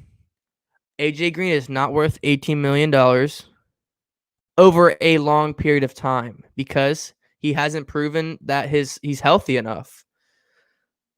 But if he balls out this season, 1,000 plus, couple TDs, it's very well that he could get some good cash. I could see his contract being anywhere from like 10 to 12 million, depending on how he plays in 2020. Yeah, I mean it's gonna be interesting to see how he plays because I mean he could make anywhere from 9 to like 16 million over the next few years, depending on how he plays this season. If he doesn't play very well, but he stays healthy, probably expect 8 to 10. If he balls out, expect anywhere from like 12 to 16. So AJ Green has it made, man. If he can stay healthy, he can really make a few more bucks depending on how he plays in 2020. So it's gonna be a good one to watch. And that's why I'm kind of saying, yeah, it's 18 million, but it's only 1 year. So, do you think Gio is still a good halfback? I think Gio is good. I don't think Gio is great. Gio is not a starting running back. Gio is a second string receiving / blocking back for me. Hands down, AJ Mixon is the guy. Gio is not, but Gio is a veteran player who's been on the Bengals for a while now. He's seen a lot. He's been through a lot. Some playoff games. He's not a bad player, and he's a good player to have on the team at the right price. I believe his deal is around $4 or $5 million. I think. It's something medium like, but Gio is Gio is a good running back, and he's good for the Bengals. And he kind of holds some leverage for the Bengals. Not saying the Bengals are going to make that argument saying if like Joe Mixon were to hold out, be like, oh, we got Gio still. Gio's not on the same level anymore. Maybe ever. But I like Gio. Hopefully he sticks around. I've always liked him. He's a good guy. And, I hope to see him here for the long haul. Crow said, I'm just happy AJ's still on the team. Even if it's just for one more season, that's going to help out bro and the young receiver so much. I totally agree. I mean, you don't want the money where it's at, but look at what happens. Joe Burrow gets a huge security blanket. I mean, a huge. Tyler Boyd's a good security blanket, but AJ Green is as big as it gets. That's a big security blanket. 2, this team is very young on both sides of the football with very little veteran presence. AJ Green is that guy. He's that veteran. He's that long-time Bengal, hopefully full-time Bengal, who can be in there and tell you what to do, where to go, and how to do it right. I've heard he's a good guy, good locker room guy. He really stays out of trouble.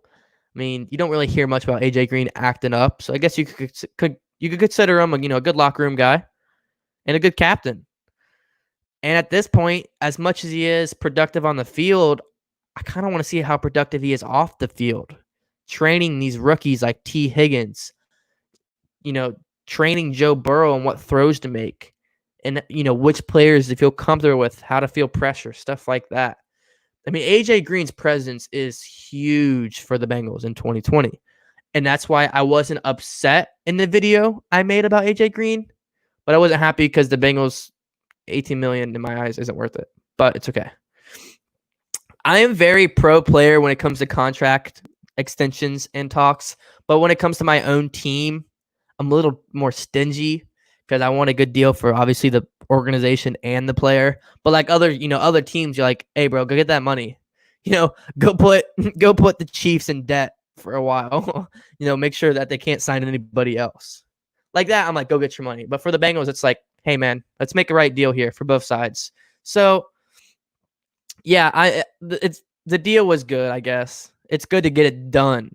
But now can we just see how AJ does and focus on getting a contract? I don't, no more franchise tag, no more that salary, unless he obviously balls out.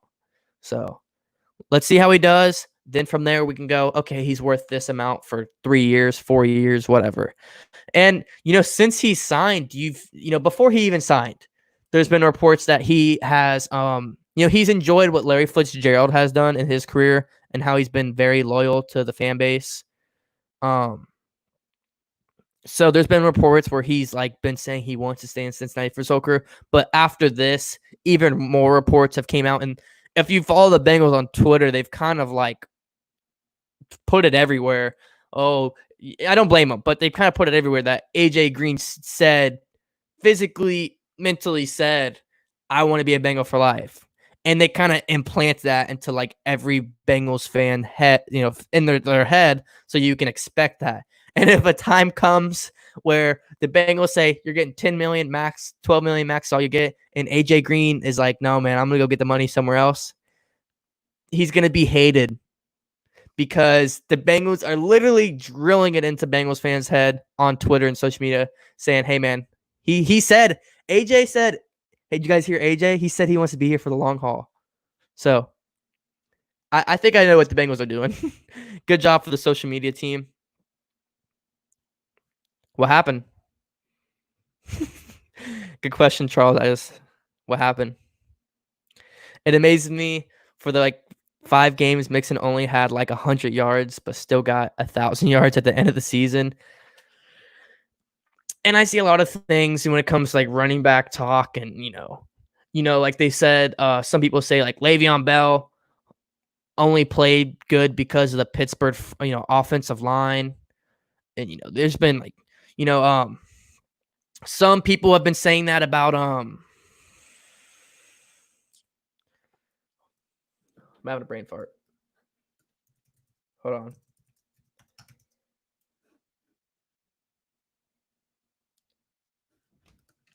Come on. What am I trying to say?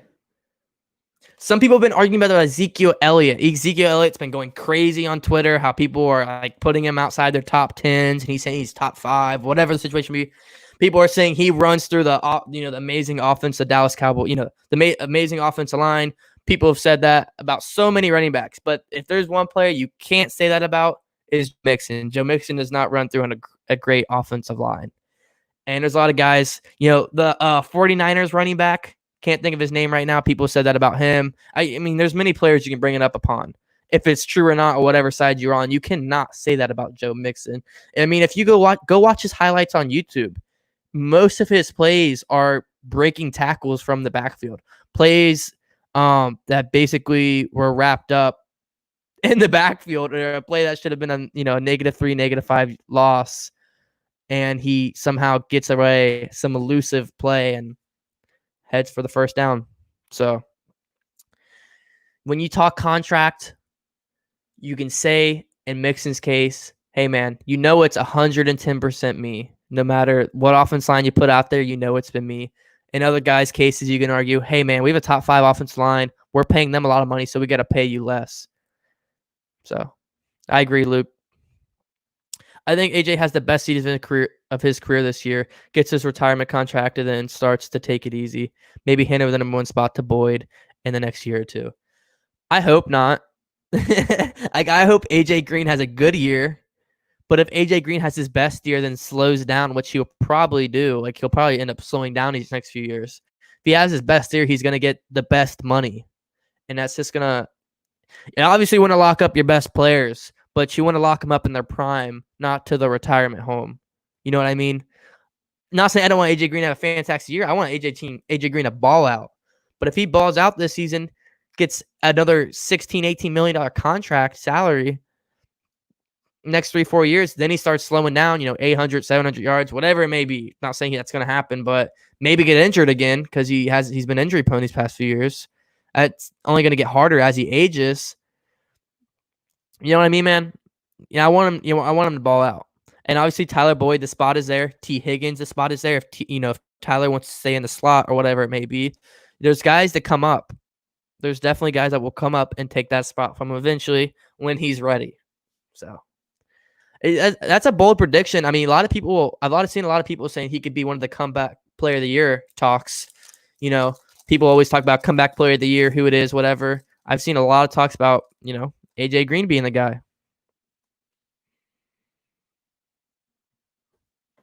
If AJ does bad this year, yeah,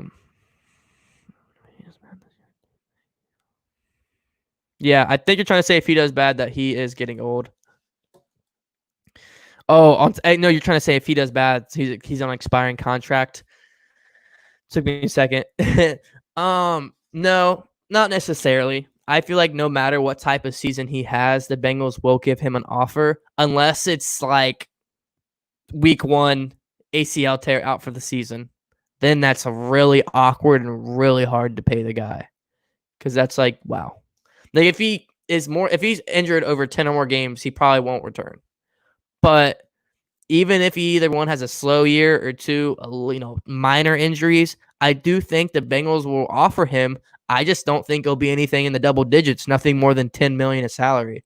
No matter how talented the guy has or the guy is and how spectacular he's paid in the past, we're not talking about the past, man. We're talking about now and towards the future if you're talking about an extension. So I feel like situation's touchy. How many years do the Bengals go until the Super Bowl? Well, I can tell you, I can't give you a year amount, but I can give you it will be under Joe Burrow, which Joe Burrow probably won't play more than 2 decades. So hopefully we get a Super Bowl in the next 2 decades.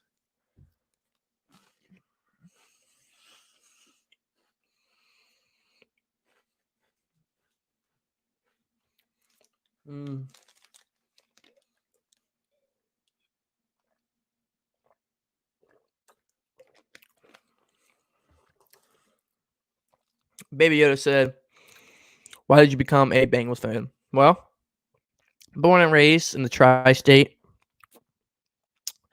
Closest other team is Cleveland. So, my dad also grew up in the tri-state, but he grew up liking the Bengals, but he's also a Vikings fan. So I grew up liking the Bengals and the Vikings. Obviously, Bengals are a hometown team. I'm now going to college at Xavier University in Cincinnati.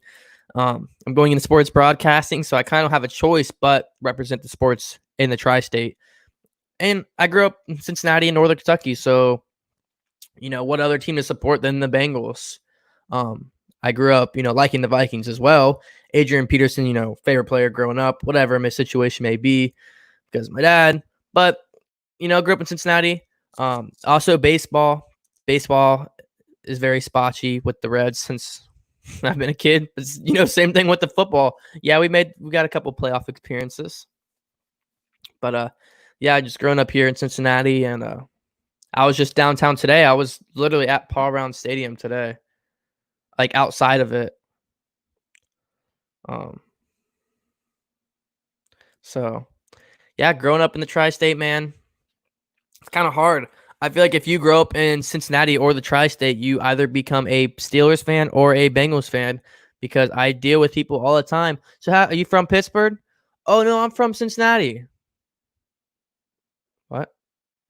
Like, I don't know what it is, but I think like 90% of the people I ask when they're a Steelers fan, are you from Pittsburgh? No. And which is okay, which is totally okay. If you're a fan of a team, how you got there, that is okay, my man. But it depends on everybody's situation. 3 years, $60K for AJ. 45 guaranteed. Nah, man. Nah. Unless he has a good year and can stay healthy, he won't get that. If he has 1,300 yards, a couple TDs under his belt, and plays every single game, he could. But no, look. Okay, so you're saying he's going to get $20 million a year. Oh, you said 60K? Do you mean 60 mil? I'm going to assume you meant 60 mil. Okay. I don't know. I'm assuming you're going to say 40, or are you just saying 3 years, 45? I don't know if you're saying 3 years, 45, or if you meant M instead of K. But if you were saying 3 years, 60 mil, let's see what you mean. receiver salary 2020. So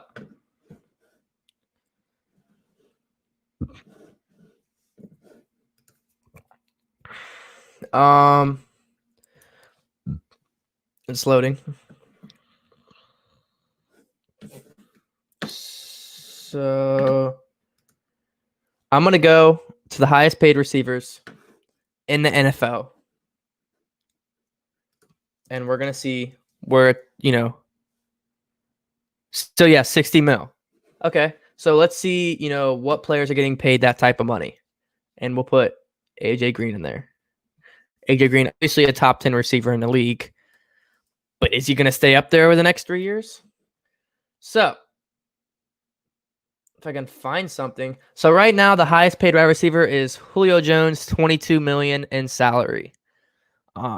Julio Jones, I mean, similar thing. He's on the last few years of his, NFL appearance, but I would take Julio Jones over AJ Green talent-wise. So 22 million. Number 2, Amari Cooper, $20 million salary. Terrible contract, but it's the Cowboys. They overpay everybody except Dak. Not surprised. Number 3, Michael Thomas, $19.3 million. Okay. I mean, receiving leader. Right now, number 4, it's AJ Green at $18.2 million, but that's just because of the tender. Number 5, Tyreek Hill, $18 million. So even if he gets $20 million, that will put him tied for second place, tied for the second most paid receiver in the league. I'm not there for it, man. I love AJ Green. I want to see him retire in Cincinnati, man. It's not that I don't, and it's not that I don't like him. I love AJ Green. I grew up watching him. But he, in my opinion, for the last 3 years of his career, unless somehow he stays healthy and has an amazing year in 2020, I don't want him being the second paid most receiver in the league. And he's competing with the Cowboys, who have the most cap space in the entire NFL. The Bengals don't even have as much as, as close as money to spend as the Cowboys do. Odell, number 5, $18 million. Mike Evans. Is this right? I guess this might be right. But you got Odell at 18, Mike Evans at 16.5, DeAndre at 16.2, which is a good contract. Brandon Cooks at 16, Adam Thielen at 16. Why can't I just get a list? I just get a list. I don't know, man. I'm not digging it. What's your prediction for the Red season? Let's go Red Legs. 32. Can we go 32-28? What do you think? What do you guys think for the Reds?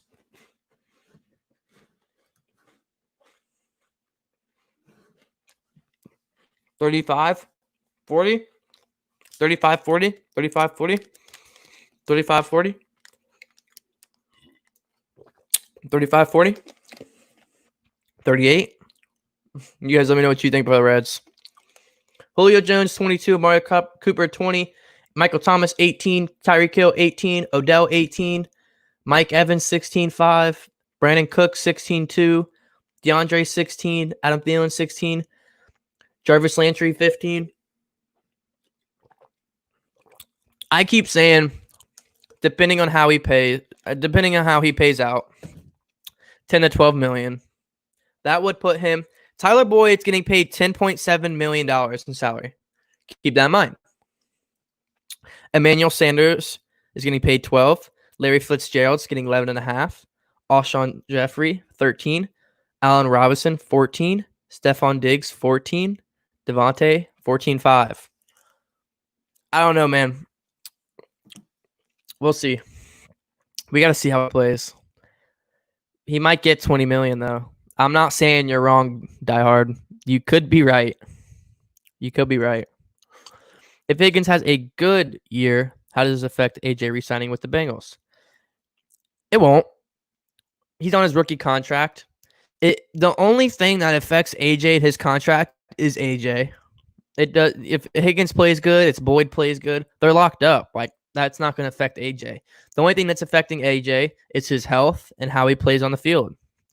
Obviously, I think AJ Green is very valuable because of his veteran presence and what he brings to the table for our young offensive team and defensive team, our team in general. And he's been here a long time, more than anybody on the team. So I want to see him on the team. He brings a lot of value more than just what he brings on the team, but his off-field presence too is very important for the Bengals locker room. And that's why I do want to see him get paid and be on the Bengals, but at the right price. But I think the only thing that affects him is his health and how he plays. Great question, Charles. Hades TV, how do you think our rookie class will perform this year? Well, honestly, I'm on the upside, and I think they'll do pretty great. At least they're going to get the chance. They are going to get the chance. Obviously, Joe Burrow, starting quarterback. T. Higgins, he's going to be fighting for reps. Logan Wilson, gonna honestly could be a day one starter. If not, fight for it. All the other linebackers can fight for it. Khalil Kareem, the defensive end, probably has like the least amount of chance to play. Or the tackle Hakeem Adeniji, I believe. But he's on the offensive line, so I think anyone on the offensive line on the Bengals roster has a shot. I'm not too favoritism when it comes to the offensive line we have. I know I've seen like some Bengals fans and like Instagrams and stuff that kind of like, not to throw hate or shade at anybody, but to kind of like favoritizing people a little too much. I'm at this point where like I don't care who his name is, what his number is on his jersey. I want to see the guy to go out there, whoever wants it the most to play. And hopefully that's Jonah Williams is one of them. So I think our rookie class has as good a shot as any other rookie class to get playing time and prove themselves in the NFL as soon as possible. I mean, we drafted position needed players really besides receiver. The guys can instantly come in and play day one if they can prove, if they want it that bad and earn their time in the preseason, which we probably don't have, and then training camp, which we don't know how that's going to be either. If he has a breakout season, I see as good as money going into 21 season for AJ. Yeah, if he has a breakout season and stay healthy, he could get the bag as he's retiring. He could. We'll have to see, dude. I mean, like I said, you could be right and I could be wrong. Definitely could happen. And I hope I'm wrong. I hope he has a good season. I just hope we don't overpay.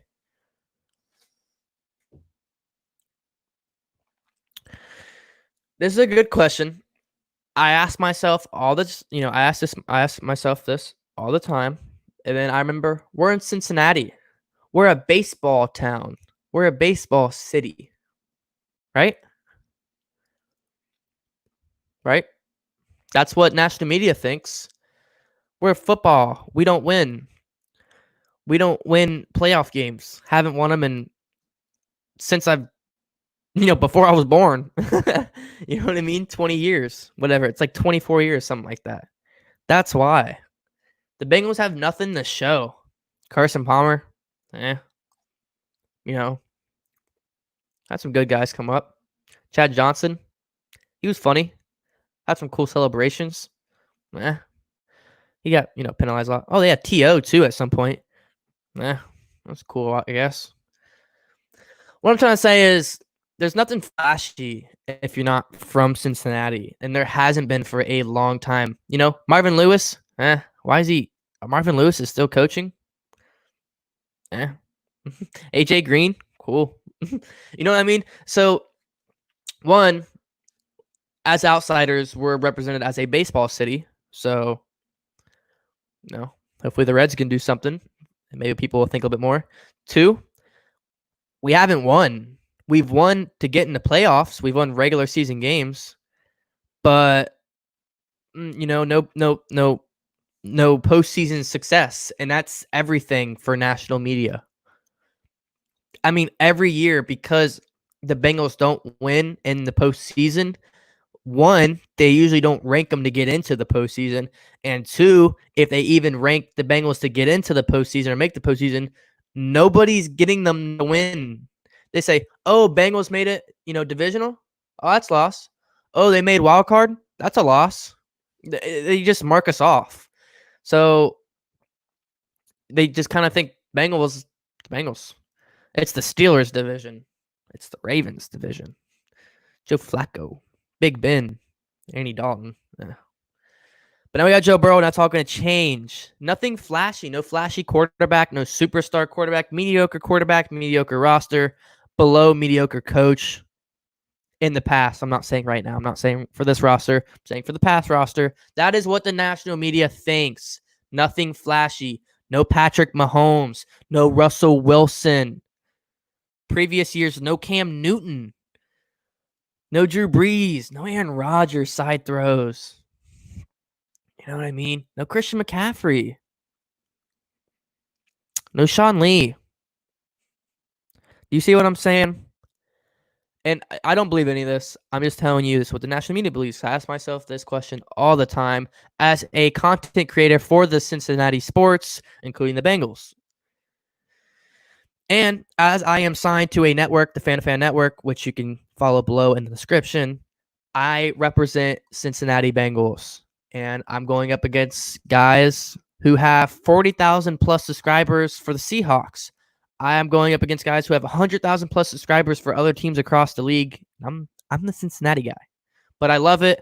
I wouldn't trade it for anything. I'm here to prove, the mainstream media wrong, and that Cincinnati has a bright future, one of the brightest in NFL, if not the brightest. We have an amazing quarterback who's going to hopefully turn into something good. Got a great running back. We'll work on the O-line the offseason and this year, and a defensive line who is young, hungry, and ready to tear some quarterbacks apart. So this is why the national media hates the Bengals, and that is why it's going to change. Maybe that they don't hate. Let me rephrase that. They might not change that they don't, portray and talk about the Bengals, or they might still hate Cincinnati, but they will be talking about it. They will be talking about Joe Burrow. And it's kind of crazy because you would think with the number 1 draft pick, the national media would make Cincinnati feel good about it, but all they did was hate. You would think, oh man, they have a great guy in Joe Burrow. But no, instead of saying that, they turn it around and say, why would Joe Burrow go to Cincinnati? What does Cincinnati have for Joe Burrow? Joe Burrow should sit out. Instead of, oh man, Cincinnati has an amazing opportunity at a once-in-a-lifetime quarterback prospect. That wasn't the headlines. Those, not the headline. Carson Palmer comes out and says, oh, you should sit out and not go to the Bengals organization. Thanks, Carson Palmer. Appreciate you, man. You only played for us for like a decade. But thanks, man. Thanks for having Cincinnati's back. And then thankfully, we have a couple people like Chad Johnson who, man, if you don't follow Chad Johnson on Twitter, you have to. Love that guy. Wow. I mean, he really sticks up for Cincinnati and the Bengals. Literally a couple months ago, right before the draft, he, basically got in contact with Joe Burrow and told him, dude, you got to go to Cincinnati. Those fans will cherish and love you forever. Cincinnati is the freaking place. And I'm pretty sure he met up and either had, I'm pretty sure they got dinner or breakfast or something or met up. I don't know. But there's my rant. If you ever want to see DCTV rant, bring up national media and hate with the Bengals. There you go. What was that, 10, 15 minutes? That could have been a whole video on itself. We actually gained viewers while that was happening too. That's awesome. All right, let me move on. Prediction is 12 or more touchdowns. Burrow locked in on AJ. Hey, man, that'd be nice.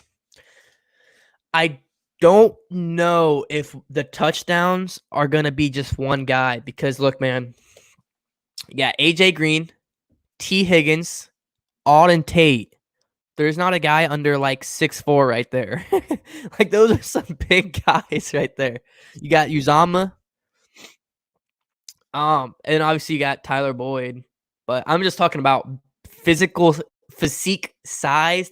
We're talking about receivers who are just going to bully some 6', 5'10", 5'11" corners.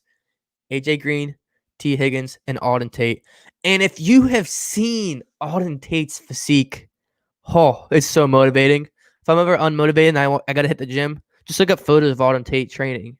Dude, guy's like Megatron 2.0 with less going on on the field. But holy crap, look up the photo of AJ Green, Auden Tate training practice, and there's a photo of them standing side by side just talking, and Auden Tate makes AJ Green look like 5'11", 195. That's how big Auden Tate is. I mean, the dude's huge. Not saying AJ Green's going to get 12 touchdowns. He very well could, depending how successful we are in the end zone and the red zone. But I do expect a lot of people to get a lot of touchdowns. And don't forget Joe Mixon. So, Crow said, how long is Boyd's contract? I think it's 3-4 more years left. Something like that, I believe. I think it's like 3 more years. Let me check.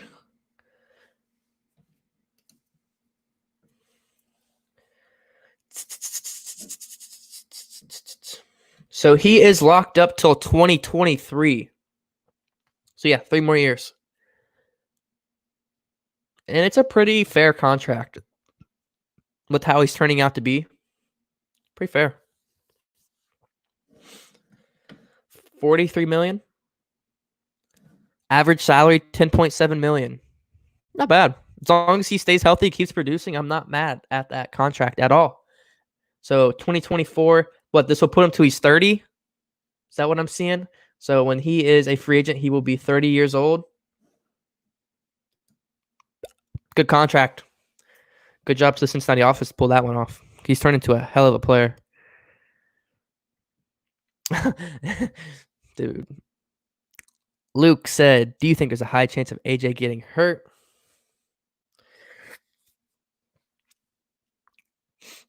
Yeah. Just kidding. I don't know. I don't know about this one.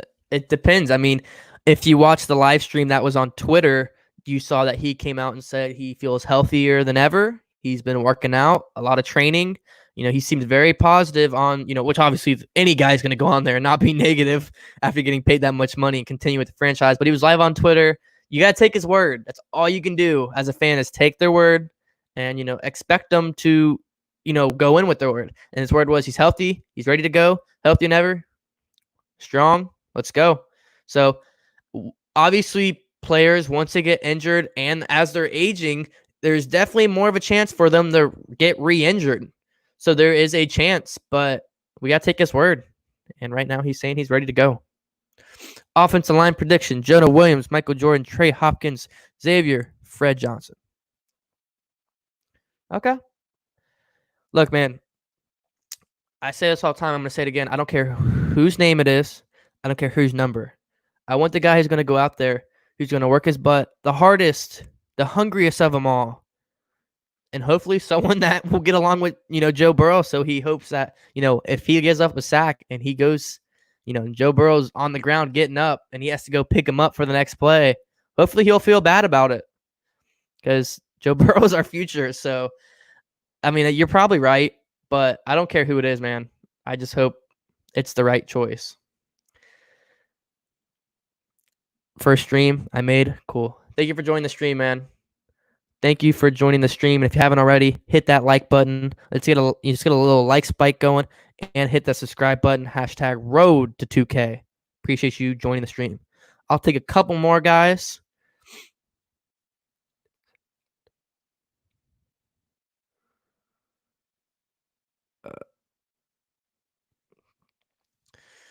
Okay, this is a name that doesn't really get talked about. I don't think this name's ever been brought up in any of my streams, to be completely honest. I mean, maybe once. What do you think is going to happen to Alex Erickson? Well, if he can't play special teams and he can't receive, he's not going to be on the team. I mean, I don't see him playing with the receiving group we have unless somebody goes down. And if he can't play special teams, what is he here for? I don't know. Like I said, I don't see him playing in the receiving group that we have. Unless, like I said, knock on wood, hopefully we stay healthy. That's what I'm trying to say. Keep him on the team for depth if we believe we need to have that much depth. He's on the team locked up just in case somebody goes down, someone's fatigued, someone's tired. Go in there, run a slant, whatever it may be. And then if he can do special teams. AJ looks like Alden Tate's. Yes. Did you look up that photo? Dude, that photo is crazy. I forgot what video. I think I was doing I forgot which video that was, but I was just like searching up photos to insert into the video, and I saw that photo. I was like, who is that? It was Alden Tate. I was like, holy crap, dude. Like, I knew he was a big guy, but dude, he's not a big guy. He's huge. Like, his work ethic, I got to get on it. Baby Yoda said, how do you feel about Zach Taylor? I feel like he is a young guy that has a lot to prove, a lot of firepower, and is going to do something that hasn't been done before, which is hopefully something special. He's a young guy, offensive mind, with a great quarterback. Look what the Rams did with Jared Goff. I mean, a young coach, aggressive. It was a good roster. Do I think it was great? No. It was a good to great roster, I guess. I guess you could say that. Do I think Jared Goff is good? No. Do I think he's worth his contract? No way in hell. Anyways, young coach, feels like he has this guy, has some good, Robert Cup, some guys. And look what the run they made. They didn't win the Super Bowl, but man, they made a hell of a run.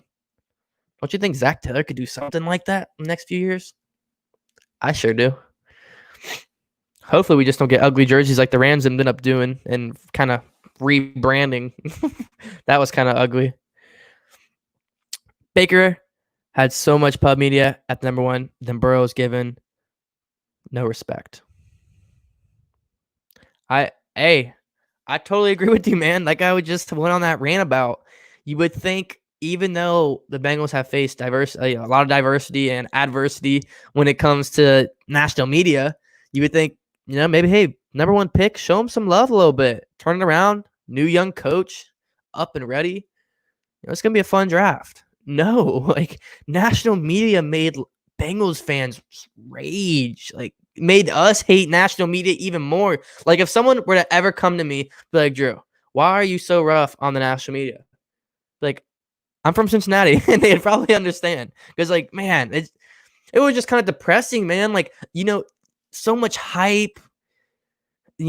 Supposed to be a lot of excitement. New locker room. Young coach, up and coming. Number one pick in the draft. Amazing talent to be chosen at number one. Boom. National media. Cincinnati's the worst place to go. Joe Burrow, holdout. Joe Burrow, small hands. It was like anything and everything that, they just tried to pick. Like, I remember when the hand subject came up, and it was like Joe Burrow has below average size hands for an NFL quarterback. They were like, his hands were too small to throw a football far. It's like, that's what you got? You did see the season this guy just had? He just went from high school, went to Ohio State, Ohio State University, and he was just all right. Transfers to LSU, has the craziest season of all of college football history, but he has small hands. So I don't think, Cincinnati fans, they should be pretty upset over this one. I mean, that's a game changer. Like, dude, give me a break. I mean, we really couldn't enjoy ourselves. Like, if you sit in the national media, if you sit in Cincinnati, you don't worry about them. I try not to worry about them because this is why. You get nothing good out of it, man. That's why I focus on all Cincinnati sports and just really just try to get a positive spin here in Cincinnati with, if I'm doing Reds news, Bengals news, whatever it may be, I try to do a positive spin because national media just tears the Bengals apart, man. And that's, me feeling as a content creator for Cincinnati sports in general, I feel like it's kind of my job to try to keep everything positive, try to look towards, the brightness and pull the light from the dark, if you kind of know what I mean. Because I feel like Bengals, man, or Cincinnati in general just kind of gets a lot of hate. It sucks, but nothing you can do about it. We aren't in Seattle, so we're not in Seattle. But, man, if I was a content creator in Seattle, you can't hate. Like, you have to have a smile on your face all the time. Russell Wilson. Good defense, Russell Wilson. 12-man. All right. Any tips to learn about the culture of the Bengals or sleepers that a new Bengals fan like myself wouldn't know on the roster? I'm an LSU Saints fan, making the Bengals my AFC team for obvious reasons. Yeah, I mean, that makes sense. Von Bell, got a couple guys from LSU. Like, it makes sense. I feel you. Well, the culture in the past 2 decades, I'm only 18 years old. The decade as I was growing up was Marvin Lewis. Wasn't a good one looking back at it. We made some 4 or 5 playoff appearances, didn't win a single one of them. We I think the longest streak of playoff losses in a row. The Bengals have not won a playoff game in a long time.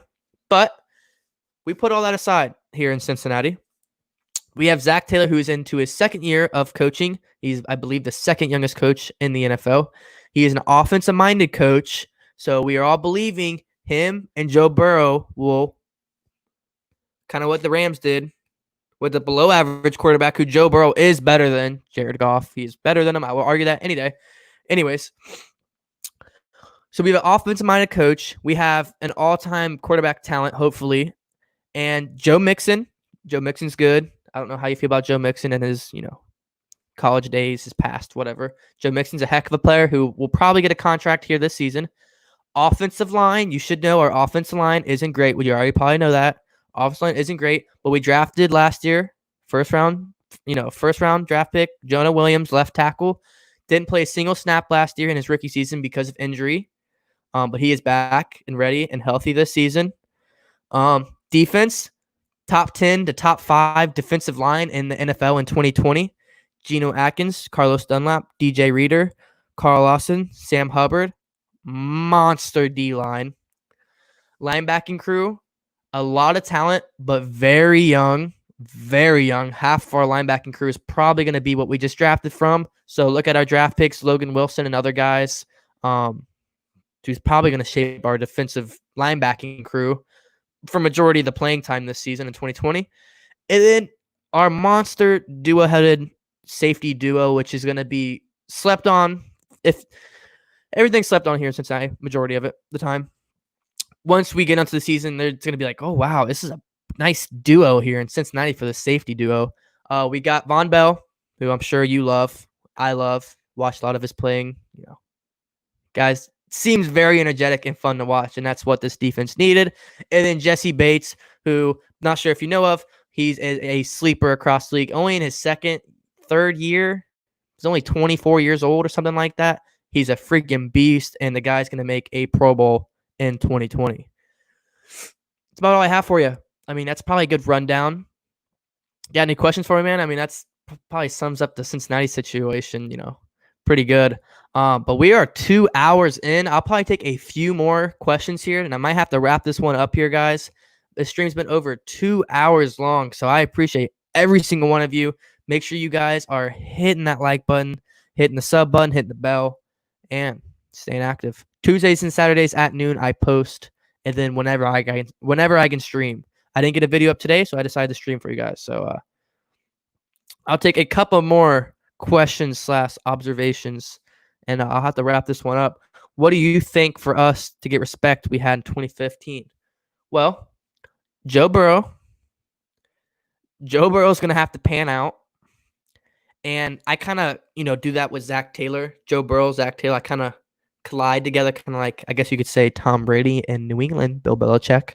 But offensive head coach, you need your quarterback to obviously produce. That's number one.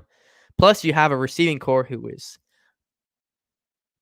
a very good receiving core, top 10 easy receiving core. So you obviously need a great offense to get respect because offensive coach, if you have an offense or defensive coach, whatever that is, that has to be good to get respect. The Vikings, Mike Zimmer, if he doesn't have a good defense, they're going to trash him all day long.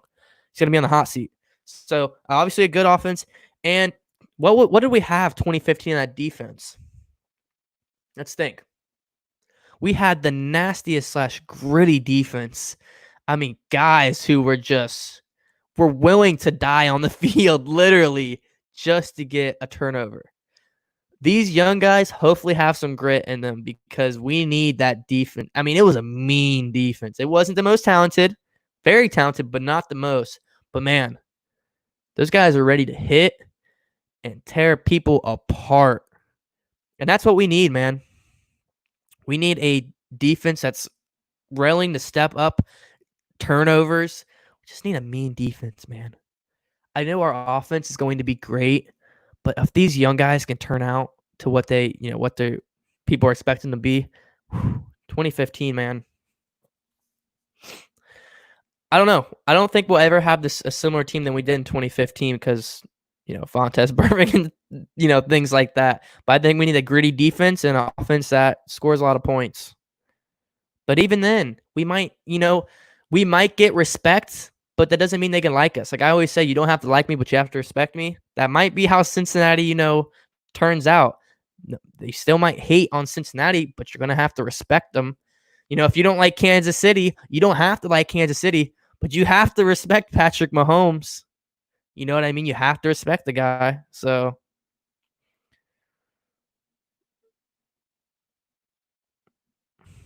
I'll take a few more for you guys, and I'm going to head out of here. So where was I at? Let me get caught up here. So look up Alden Tate highlights as well. No one's outside of Cincy. Oh, yeah. I know. I've watched some highlights of Alden Tate. I've watched highlights of probably everybody, honestly. Maybe some defensive players I probably need to watch, but there probably aren't any highlights of. But look up Alden Tate highlights as well. Alden Tate's a beast, and he's going to be a beast in the end zone for us. Okay? Sorry, sipping and smoking. If the Bengals make the playoffs, Burrow's first year. Hey, yeah. That would do it, but that's a lot to do. But yeah, that would definitely do it. That would do it. Appreciate this, Charles. Keep up the good work. Your positive is refreshing to hear. Not a lot of, being at this Bengals fan. Look, man, I'm as much as I can't disagree with you.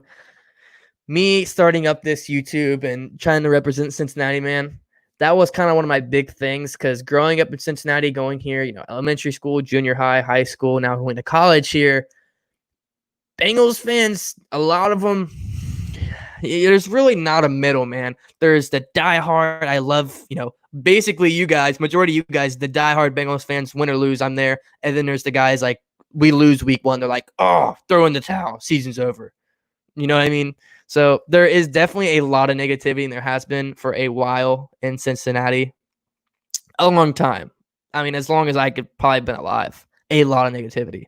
And, me coming in here, I'm trying to have quality infotainment, but also like put a positive look. You got to stay positive, man. That's what makes sports fun. You want to cry about sports, but you want to cry because you're in happiness. You know what I mean? So I appreciate that. It really means a lot. Even though they cost us our first playoff game in 20 years, I miss Perfect, Pac-Man, the whole nastiness of our defense. We were the bad guys in the NFL, and I loved it. Well said, Crow.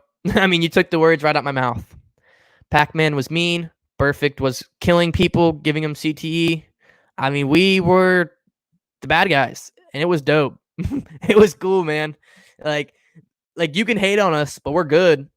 Like, you know what I mean? Like, you can hate on us, but if you hate on us, Perfect's going to come knock you out. Like, seriously. Like, you can talk that on Twitter, but wait till Perfect gets a hold of you across the middle on a slant. You know what I mean? So, I'm not saying that's going to give us respect, but that would bring a lot of energy back to the team. And that's, Von Bell, I don't want to compare him to anybody, but Von Bell, I think, could bring a lot of that energy back. I've watched some of his highlights. He's a very exciting player to watch. So, fun to watch, man. All right. Which top team that the Bengals are playing this year that you think they could upset? Hopefully the Ravens.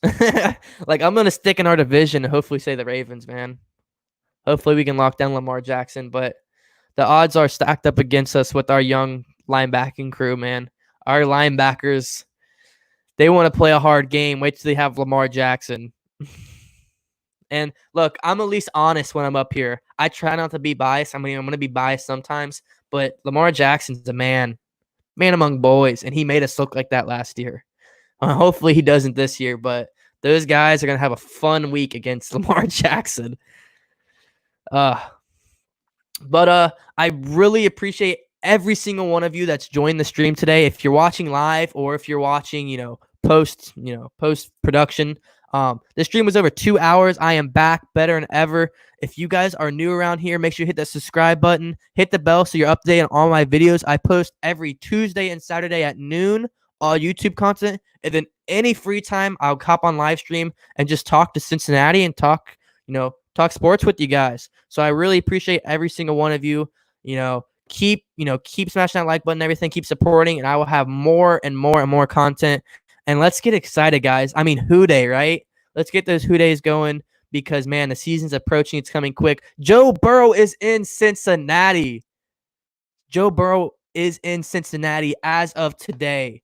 Today, Joe Burrow is here. There's no reason not to be excited if you live in Cincinnati, Ohio. If you are in Cincinnati, Ohio, man, you got to be excited because, look, we have a lot to look for here in 2020. And, let's be here together. We have a lot of stuff to look forward here. And if you need quality infotainment, I'll be here at DCTV. I really appreciate all you guys joining in today. Make sure you guys stay true. I'll see you guys in the next one. Peace out, guys. Who Day.